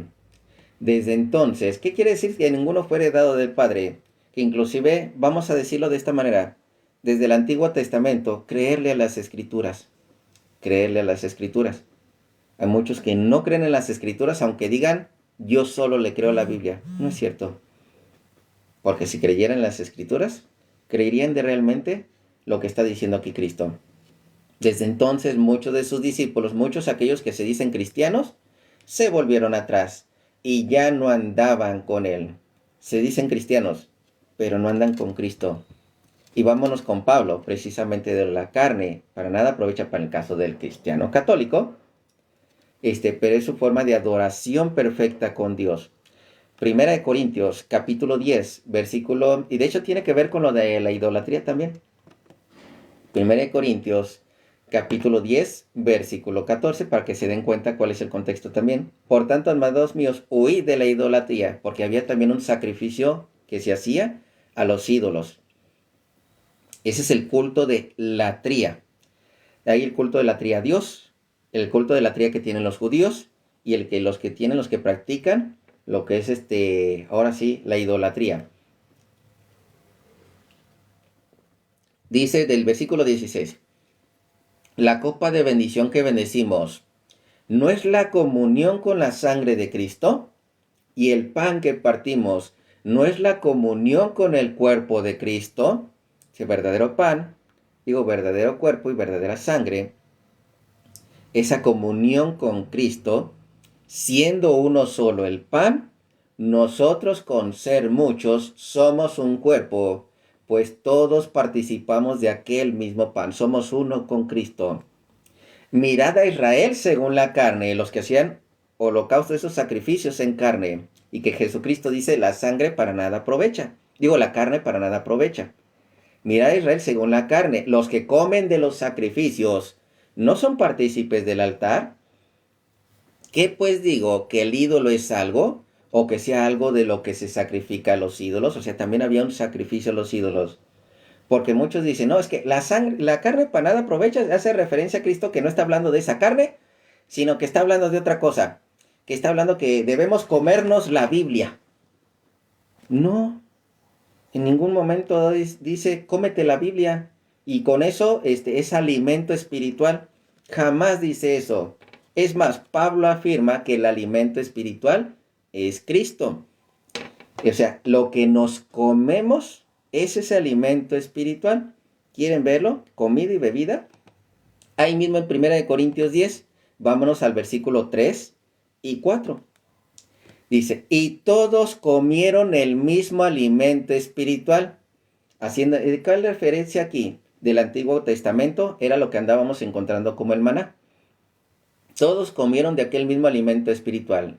Y todos bebieron la misma bebida espiritual, su cuerpo, su sangre, porque bebían de la roca espiritual que los seguía. Y la roca era Cristo. Se la comían, se la bebían. Entonces, no hay nada de que, se comían leyendo. No. Sí está bien que decimos, cómete lo que son los libros, pero ese es un sentido, ¿cómo dicen? Sentido figurado, no es un sentido literal. Cristo aquí se habla literal, en Juan 6. Pablo, aquí cuando habla en el caso de la latría, sí está hablando literal. Entonces, chéquense lo que son todos esos detalles, cómo todo está relacionado. Como de estos números encontramos esa relación con lo que es del libro de números, curiosamente. Como cada palabra, cada numerito tiene algo que ver.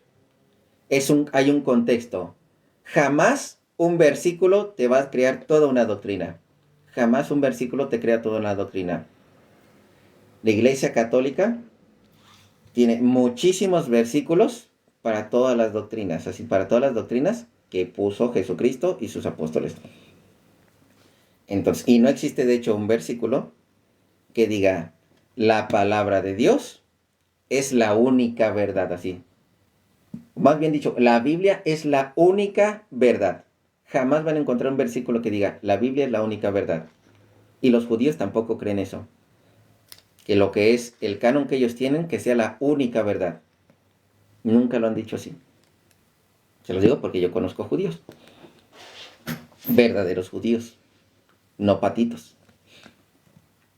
Entonces, no existe versículo que diga, la Biblia es la única verdad. No existe. Pero si encontramos donde dice, la iglesia es el fundamento y base de la verdad. Ahí sí lo encontramos. Entonces, hermanitos, me despido. Así. ¿Y por qué la iglesia evangélica dice, no sé qué me entendió? ¿Qué dije? ¿Qué dijo el hermanito? Bienvenido a la iglesia evangélica. Si yo dije, no existe un solo versículo que diga que la Biblia es la única verdad. ¿Qué me entendiste? ¿Qué me entendiste? Si realmente me está escuchando, ¿qué me dijo? Digo, ¿qué me entendió?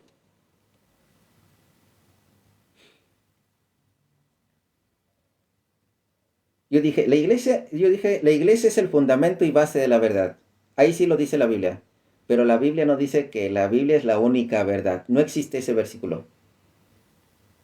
¿Qué me entendió? El otro hermanito que dijo, bienvenido a la iglesia evangélica, dijo, ¿qué me entendió?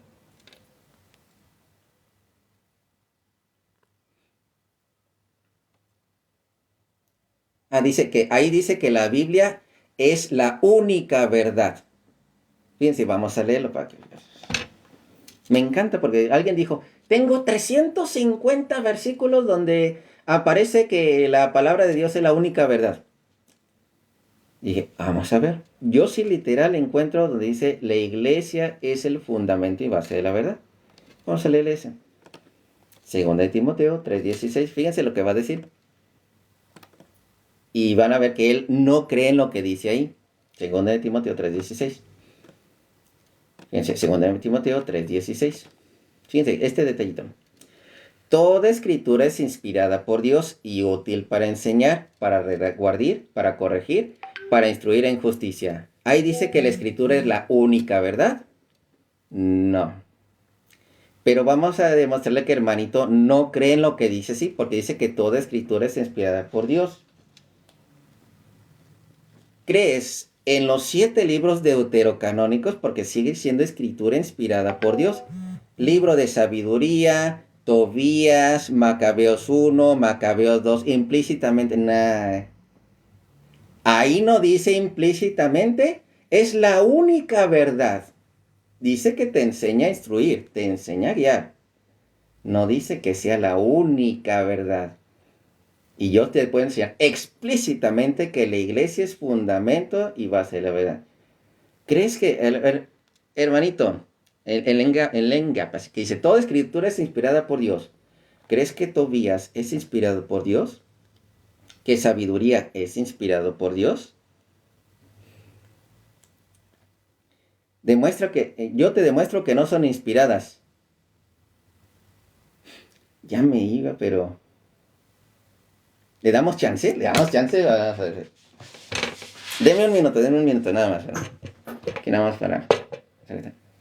Deme un minutito y le vamos a dar chance. Fíjense para esto que se va a hacer muy interesante.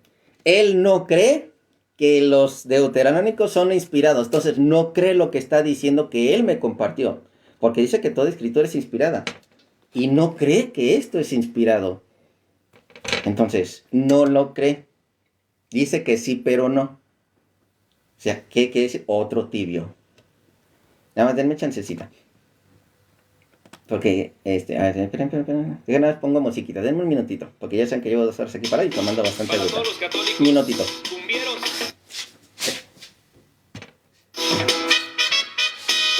es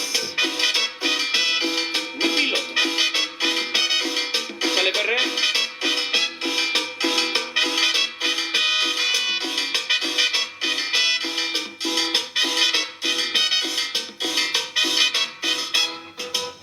Él es mi piloto y es mi salvador.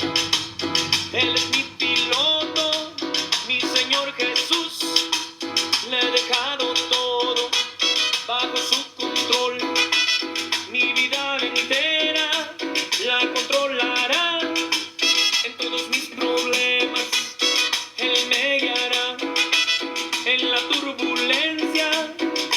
calmará y Él me llevará, sí, sí, a la vida eterna, porque es mi piloto, mi Señor Jesús.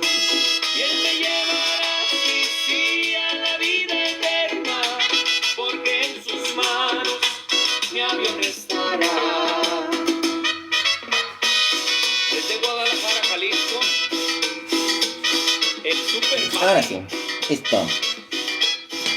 Fíjense.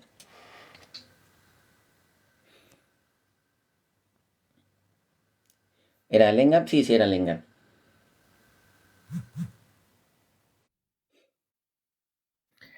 Buenas tardes. Carlos, bendiciones. ¿Me decís tu nombre? Buenas. Muy bien. Entonces, ¿puedo hacer mi argumento, tal vez? O usted tal vez quiere comenzar, no sé. No, primero, ¿cuál es tu nombre? Lenin, mucho gusto. ¿Lenin? Ajá. Bendiciones, Lenin. ¿De qué país? Ecuador. De Ecuador. Es que a veces les pregunto de qué país, porque a veces una que otra palabra nos llega a variar ligeramente. Entonces, y hay cosas que a veces no nos podemos comprender y tengo que preguntar. Entonces, ¿crees que toda la escritura está inspirada por Dios? Así es. ¿Y por qué los deuterocanónicos no, si también son escritura inspirada por Dios? Pero eso hay que demostrar, ¿no? Si es que son inspiradas por Dios. Y Un yo ejemplo. tengo pruebas de que no lo son. Un ejemplo. Ujú. Ya, una de las principales pruebas externas en contra de la canonicidad de los libros apócrifos es el hecho de que ninguno de los escritores cristianos de la Biblia citó de ellos, ninguno. Aunque, claro, esto no es concluyente, obviamente, dado que tampoco se citan de algunos libros que sí son reconocidos como canónicos, ¿no? ¿A quién te refieres con escritores cristianos que nadie los citó? Todos los cristianos, hablamos de, no sé, Mateo, por Lucas, qué sé yo, Juan. Bueno, O sea, ellos... vamos a hacer pausa ahí. Vamos a hacer pausa ahí. Dices que ninguno los mencionó. Ninguno Así es. hace referencia a los libros deuterocanónicos. Ujú. Vamos a este hecho. Primero, ahí sí, no sé dónde sacaste eso, porque sí los mencionan. De hecho, este ejemplo que está muy fácil de entender, lo que es Lucas, vamos a Lucas o Mateo, vamos a Mateo capítulo 20, vamos a Mateo capítulo 20, Reina Valera. Mateo capítulo 20, versículo, ¿de qué será? Bueno, del 26, vamos a ver, Mateo capítulo 20 del 26. Deja ver si es 20 del 26. ¿Serán los hijos doble? Ah, no, es cierto, un poquito antes. ¿Si es el 20 o es el 22? No, se me hace que es el 22, aquí estás. 22, 27. Aquí está, del 22 del 23. Aquí vinieron a él unos saduceos que dicen que no hay resurrección y le preguntaron diciendo, maestro, Moisés dijo, si alguno muriere sin hijos y su hermano se casara con su mujer y levantará descendencia a su hermano. Hubo pues entre nosotros 7 hermanos. El primero se casó y se murió, no teniendo descendencia de su mujer y sus hermanos. Y así se casó uno y otro, se casó y se fueron muriendo y se murieron esos 7 hermanos. La pregunta, ¿de dónde salió esta referencia de los 7 que se murieron? ¿Me puedes dar de nuevo el texto porque no lo encuentro? Mateo 20. Capítulo 22 del versículo 23 en adelante. También lo puedes encontrar en Lucas capítulo 20. De hecho, también me gusta mucho la versión de Lucas, porque Lucas y Mateo también lo utilizan. Lucas capítulo 20, versículo, vamos a ver si ahí sí es el 27, porque a veces se me... Sí, Lucas capítulo 20, versículo 27 también, llegando a algunos de los saduceos. Ahí también es la misma situación de esta mujer que se casó y se murió el marido, no le dio descendencia. Se casó y se murió, y se casó y se murió, se casó y se murió, así 7 veces. ¿De dónde es la referencia? ¿De dónde viene el contexto? Muy bien. A ver, vamos a ver, esto está hablado a los saduceos, ¿no? Y esta es, yo creo, es la única vez que se menciona a los saduceos en el Evangelio de Lucas, ¿no? El nombre de este grupo, en griego, saducaios, ¿sí? Estos sí, probablemente... Pero ¿de dónde? No me importan los saduceos, sí, me interesa saber de dónde viene la historia de los 7 hombres que se casaron con la misma mujer. Ya.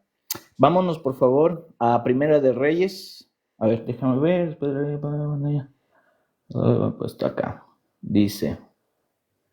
Vamos a ver una referencia. Permítame solo un segundito para coger aquí la referencia.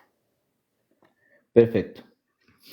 Entonces vamos a ver, por ejemplo, en Hechos 23:8, también se menciona, ¿no? Pues los saduceos dicen que no hay resurrección, ni ángel, ni espíritu, Sí, pero no mientras que los estamos hablando fariseos... de los saduceos, estamos hablando de dónde salió la referencia de esa mujer que se casó con los siete hombres.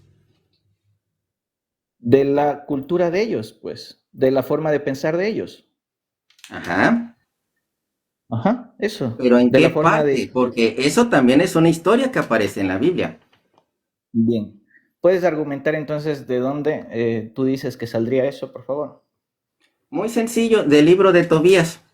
Del libro de Tobías es donde aparece lo que es esta referencia. ¿Dónde lo dice? Vamos a ver si es Tobías capítulo 4, más o menos. Yo recuerdo que es Tobías capítulo 4, que dice de esta manera. Vamos a ver. Ujú. Capítulo 4, o el 3. Vamos a ver el 3, deja ver el 3. Parece que es el 3. Sí, es el 3. Ujú. Dice de esta manera, a ver.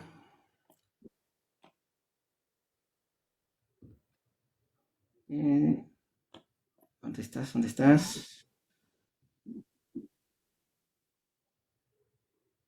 Aquí está, porque le reclamo una esclava. Ah, ya.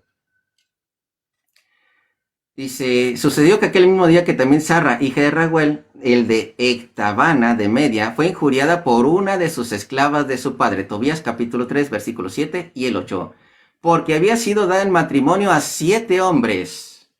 De ahí viene lo que es la referencia de uno entre nosotros, una mujer que se casó con 7 hombres. Ese es tan solo uno de los ejemplos de los muchísimos que podemos encontrar que hace Sí. referencia a lo que es los deuterocanónicos. Ese es el primero. Tú dijiste que ninguno. A partir de aquí en adelante, todo lo que Ujú. digas, ya te equivocaste. ¿Por qué? Porque este es un primer ejemplo de No, los muchas es que, referencias claro, del es Nuevo que tú estás, Testamento. claro, claro, es que tú estás hablando de historia. Si yo te dicto, por ejemplo, los macabeos, igual hay datos históricos que claro, que son comprobables, que sí, que son parte de la historia, que no Pero no te significa estoy eso, hablando que de sea historia, te estoy inspirado. hablando de Sí. Biblia. Mira, otra Bueno, cosa, vamos a ver. otro ejemplo que me digas, porque ya me dijiste el de nadie los Sí, mencionó sí. y sí encontramos que sí los mencionaron. Entonces, esa ya no sirve. Vete otro argumento. Ya, y cuando tú hablas de Tobías, ¿de qué cristianos fueron los que hablaron de eso? Si me puedes explicar, por favor. De Cristo en adelante. ¿Quién habla en Tobías? Eso, ese ejemplo, ¿quién está hablando? Mateo y Lucas hablan de ese ejemplo, de ahí en En adelante. Tobías. En Sí, Tobías. ¿Quién está habla hablando de en Tobías? Tobías. Hablan de Tobías.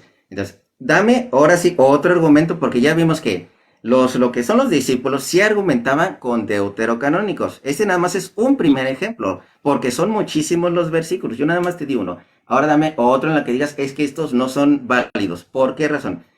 Otro ya. argumento. Ya vimos que ese no te Ahora, sirve. pues, claro, no, no, es que a ver, yo quería, por eso no creo que me estás entendiendo la pregunta. Digo, en el texto que tú me leíste de Tobías, ¿quién se estaba expresando en el libro de Tobías? En el capítulo y versículo que tú leíste. ¿Quién estaba hablando? Ah, el escrito se le da a Tobías. Y la que está hablando en Ya. este caso es la historia que se está hablando de Tobías, así.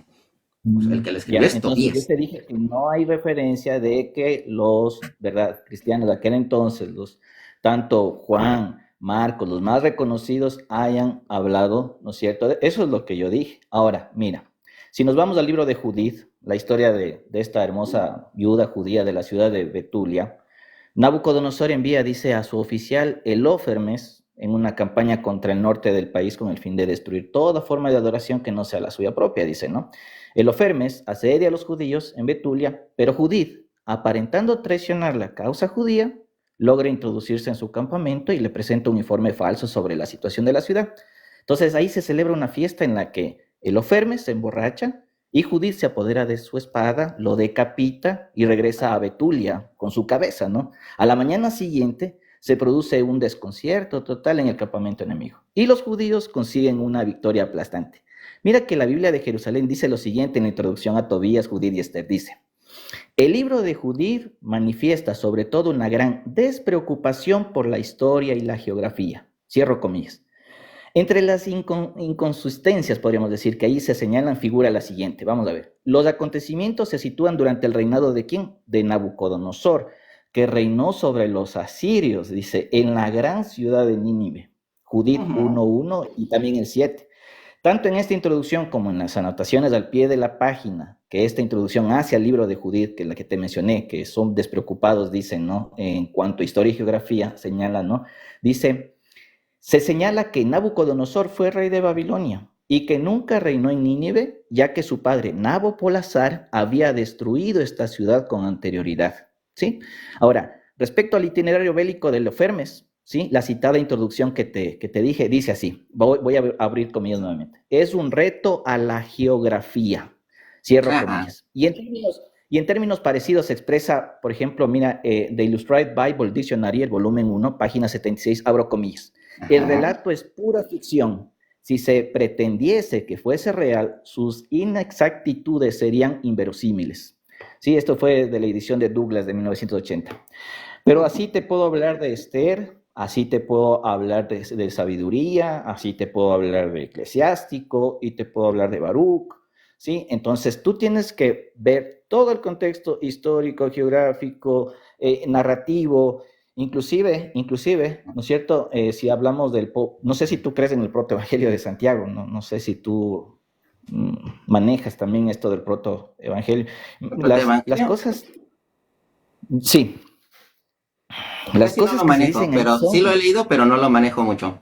También dicen que son inspiradas, ¿no? Pero ahí dice que con el pañal de Jesucristo curó a un enfermo, ¿verdad? Tantas cosas magníficas que hablan o sea, nosotros como estudiantes de la Biblia tratamos de ver el contexto de todos los libros para poderlos llamar canónicos. Y como te digo, podemos seguir hablando de las inconsistencias, tanto históricas, geográficas, que no tiene que ver con un texto inspirado. Entonces, vamos a este dato rápido. Por imposición geográfica o histórica, o vamos a decir en cuestión de... Sí, vamos a decir geográfica y histórica, que de hecho hay una razón geográfica y una razón histórica, de hecho. Pero te la voy a manejar más sencilla, lo que está dentro de la Biblia. No me voy a salir de la Biblia. En esta imprecisión histórica. Vámonos a la imprecisión histórica. Y que por eso no son inspirados en este caso esos libros. ¿Cómo murió Saúl? Bueno, dentro de la Biblia, ¿cómo murió Saúl? ¿Asesinado? Así murió, asesinado, así. Ahí te va lo que es el detalle. En una de las historias de Saúl aparece que lo mataron. Y en la segunda historia apareció que él mismo se mató. Hay una imprecisión histórica aquí, dentro de la misma Biblia. ¿A cuál me refiero? Primera de Samuel, capítulo 31, versículo 4 y 5, dice de esta manera: dijo Saúl a su escudero, saca tu espada y traspásame, no sea que lleguen esos incircuncisos y hagan mofa de mí. Pero el escudero no quiso, pues estaba lleno de temor. Entonces Saúl tomó la espada y se arrojó sobre ella. Viniendo el escudero que Saúl había muerto, se arrojó también sobre su espada y murió con él. Aquí encontramos que Saúl, nadie lo mató. Pero luego que aparece en 2 de Samuel capítulo 5, del 1 al 10, así en resumen. Dijo David al joven que le daba la noticia: ¿cómo sabes que han muerto Saúl y su hijo Jonatán? Respondió el joven que daba la noticia: yo estaba casualmente en el monte Gelboé. Saúl se apoyaba en su lanza, mientras los carros y los guerreros le acosaban. Se volvió y al verme me llamó y contesté: aquí estoy. Me dijo: ¿quién eres tú? Le respondí: soy un amalecita. Me dijo Saúl: acércate a mí y mátame, porque me ha cometido un vértigo, aunque tengo aún toda la vida en mí. Me acerqué a él y le maté. Entonces, ¿qué es lo que está sucediendo? Tenemos una inconsistencia histórica del libro de Samuel, capítulo 1, el libro de Samuel 1 y el libro de Samuel 2. Tenemos una inconsistencia histórica. Tenemos que sacar los libros de Samuel, tienen una inconsistencia histórica. Y es más, de lo que es los evangelios y lo que es el libro de lo que son Hechos de los Apóstoles, encontramos otra inconsistencia histórica. ¿En cuál? De lo que es la muerte de Judas. en una nos aparece que Judas agarró la cuerda y se colgó. Y en la otra nos aparece de que se aventó de un risco. Tenemos otra inconsistencia histórica. Entonces tenemos que quitar lo que es del libro de Mateo y el libro de Hechos de los Apóstoles. ¿Por qué? Porque hay una inconsistencia histórica. Entonces, ese argumento que estás diciendo y esos libros que tú tienes en tu Biblia también, no sirve como argumento para decir estos no son inspirados por Dios. Porque también te encontramos inconsistencias históricas dentro de la Biblia de la tuya. Si haces un exégesis, te vas a dar cuenta de la respuesta que está interna mismo en la Biblia, ¿no? Y gracias por las preguntas, ¿no? Porque aquí vamos a aclarar muchas cosas. Primero, Entonces dime, ¿por qué en una dice que sí murió y en la otra dice que no murió? Vamos por partes. Primero voy al anterior texto, vamos a Samuel. Primera de Samuel. ¿Sí? Vamos a ver. Era el capítulo, se me fue, a ver, ¿dónde está? El capítulo era, ¿me ayudas, por favor? Se me fue. Sí, la primera. Primera de Samuel, capítulo 31, versículo 4 y 5. Y vamos. 4 y 5. Dice, entonces Saúl le dijo a su escudero, saca tu espada, ¿verdad? Y atraviesa con ella. No quiero que esos incircuncisos vengan y lo hagan ellos, ni que me traten con crueldad. Pero su escudero no quiso hacerlo porque tenía mucho miedo, ¿sí? Así que Saúl mismo agarró la espada y se dejó caer sobre ella, ¿sí? Hay quienes creen que las escrituras hacen referencia a ese tema cuando dicen que el rey Saúl, encontrándose gravemente herido, rogó a su escudero que le matase, ¿no? Afirma que eso fue por decirlo así, una eutanasia, podemos llamarlo. Y vamos a ver ahora si es que tiene, cómo podemos responder a la inconsistencia que se muestra, ¿no es cierto?, al capítulo. Vámonos al capítulo ahora sí. Vamos a ver. El registro en Primera de Samuel 31:4, ¿sí? Lee lo siguiente. Entonces Saúl dijo a su escudero, espérame un ratito, saca tu espada y atraviésame con ella, para que estos incircuncisos no vengan y ciertamente me atraviesen y traten conmigo abusivamente. Y su escudero no quiso hacerlo porque tenía mucho miedo, de modo que Saúl tomó la espada y cayó sobre ella. En Segunda de Samuel 1:10 tenemos las palabras de un amalecita dirigida a David, alegando haber muerto el rey Saúl a petición suya. De modo que me paré sobre él y definitivamente lo hice morir porque sabía que no podía vivir después de haber caído. ¿Ya? Un poco de reflexión lo aclara todo. Por una parte tenemos el registro inspirado, ¿sí? Muy probablemente por los profetas Natán y Gad, ¿sí? Diciendo exactamente cómo murió el rey Saúl. Lo informan como un hecho. Por otra parte, tenemos la pretensión de un pagano, un joven desconocido de los amalecitas, que contradice el registro divino.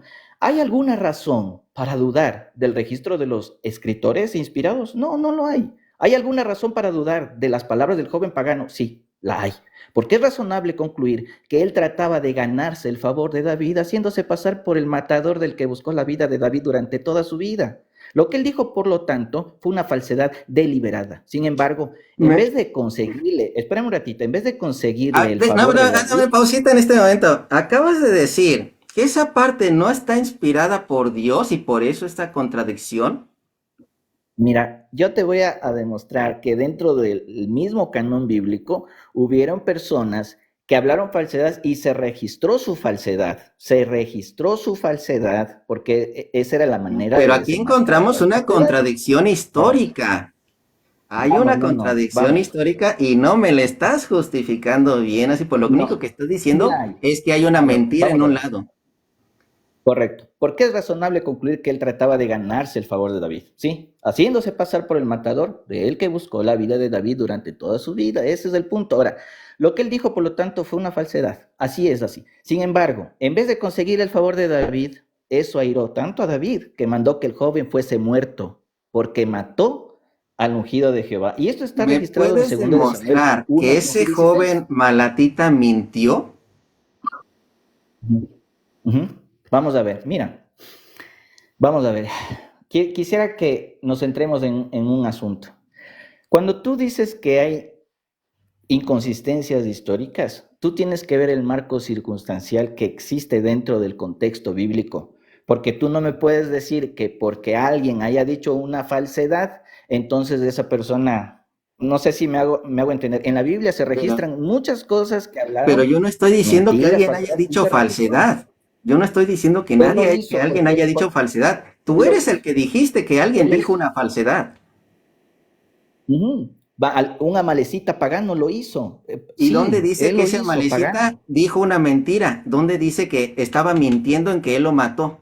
¿Dónde lo dice que él Al lo mató? momento, Que él a- andaba mintiendo. al ¿Dónde momento de dice? haber, al, al momento de haber declarado esa falsedad, porque bien se registra que Saúl cayó sobre su espada, ¿verdad? Pero si tú conoces el contexto y sabes cuál era la razón de la malecita, obviamente que él iba a engañar a David, lo iba a engañar diciendo que él había sido, y por eso lo mandó justamente a asesinar, ¿no es cierto?, a este personaje. Pero podemos continuar, si quieres podemos Bueno, ahí te va ver nada más el para otro que veas esta texto. mentira en la que me estás diciendo así, fíjate. Dice, y le maté. A ver. Pues sabía que no podría Ujú, vivir después de su caída, luego tomé ujú. la diadema que tenía en su cabeza y el brazalete que tenía en el brazo y se lo he traído aquí, mi señor. De hecho, más adelante se aparece la muerte también del Malatita. ¿Qué es lo que sucede? Nada más esta Ujú. situación. Hermanito, mira, por falta de tiempo y más por otros contextos así, te voy a pedir un favor, prepárate un poquito más. No nos estamos metiendo a ningún dato histórico ahorita, Sí. porque de hecho, lo Ya, de Judith y todo eso sí tengo una respuesta dale. histórica, pero no te la puedo decir ahorita, no lo Ujú. tengo de hecho a la mano. Pero esto es lo que es dentro de Y la podemos Biblia, venir de sí te nuevo, la no hay problema. tengo. Y sí encuentro varias contradicciones vamos a decir, en tus razones de por qué sí, por qué no son inspiradas, pero te encontramos contradicciones históricas en la Biblia y no las sabes cómo, bueno, no sabes ni cómo justificarte, seamos sinceros. Entonces, hermanito, la verdad, muchas gracias por haber subido. En otra ocasión te vuelvo a subir, digo nada más por falta de tiempo porque ya se me hizo a mi tarde. Dale, Tengo otras situaciones, pero sí, dale, gracias, muchas gracias gracias, por el hermanito, por espacio. haber subido. La verdad, muchas bendiciones. Gracias, que pases un buen día. Muy bien, hermanitos. Entonces, vamos a leer nada más lo que es una oración. Si es que hay varias cosas que aparecen en los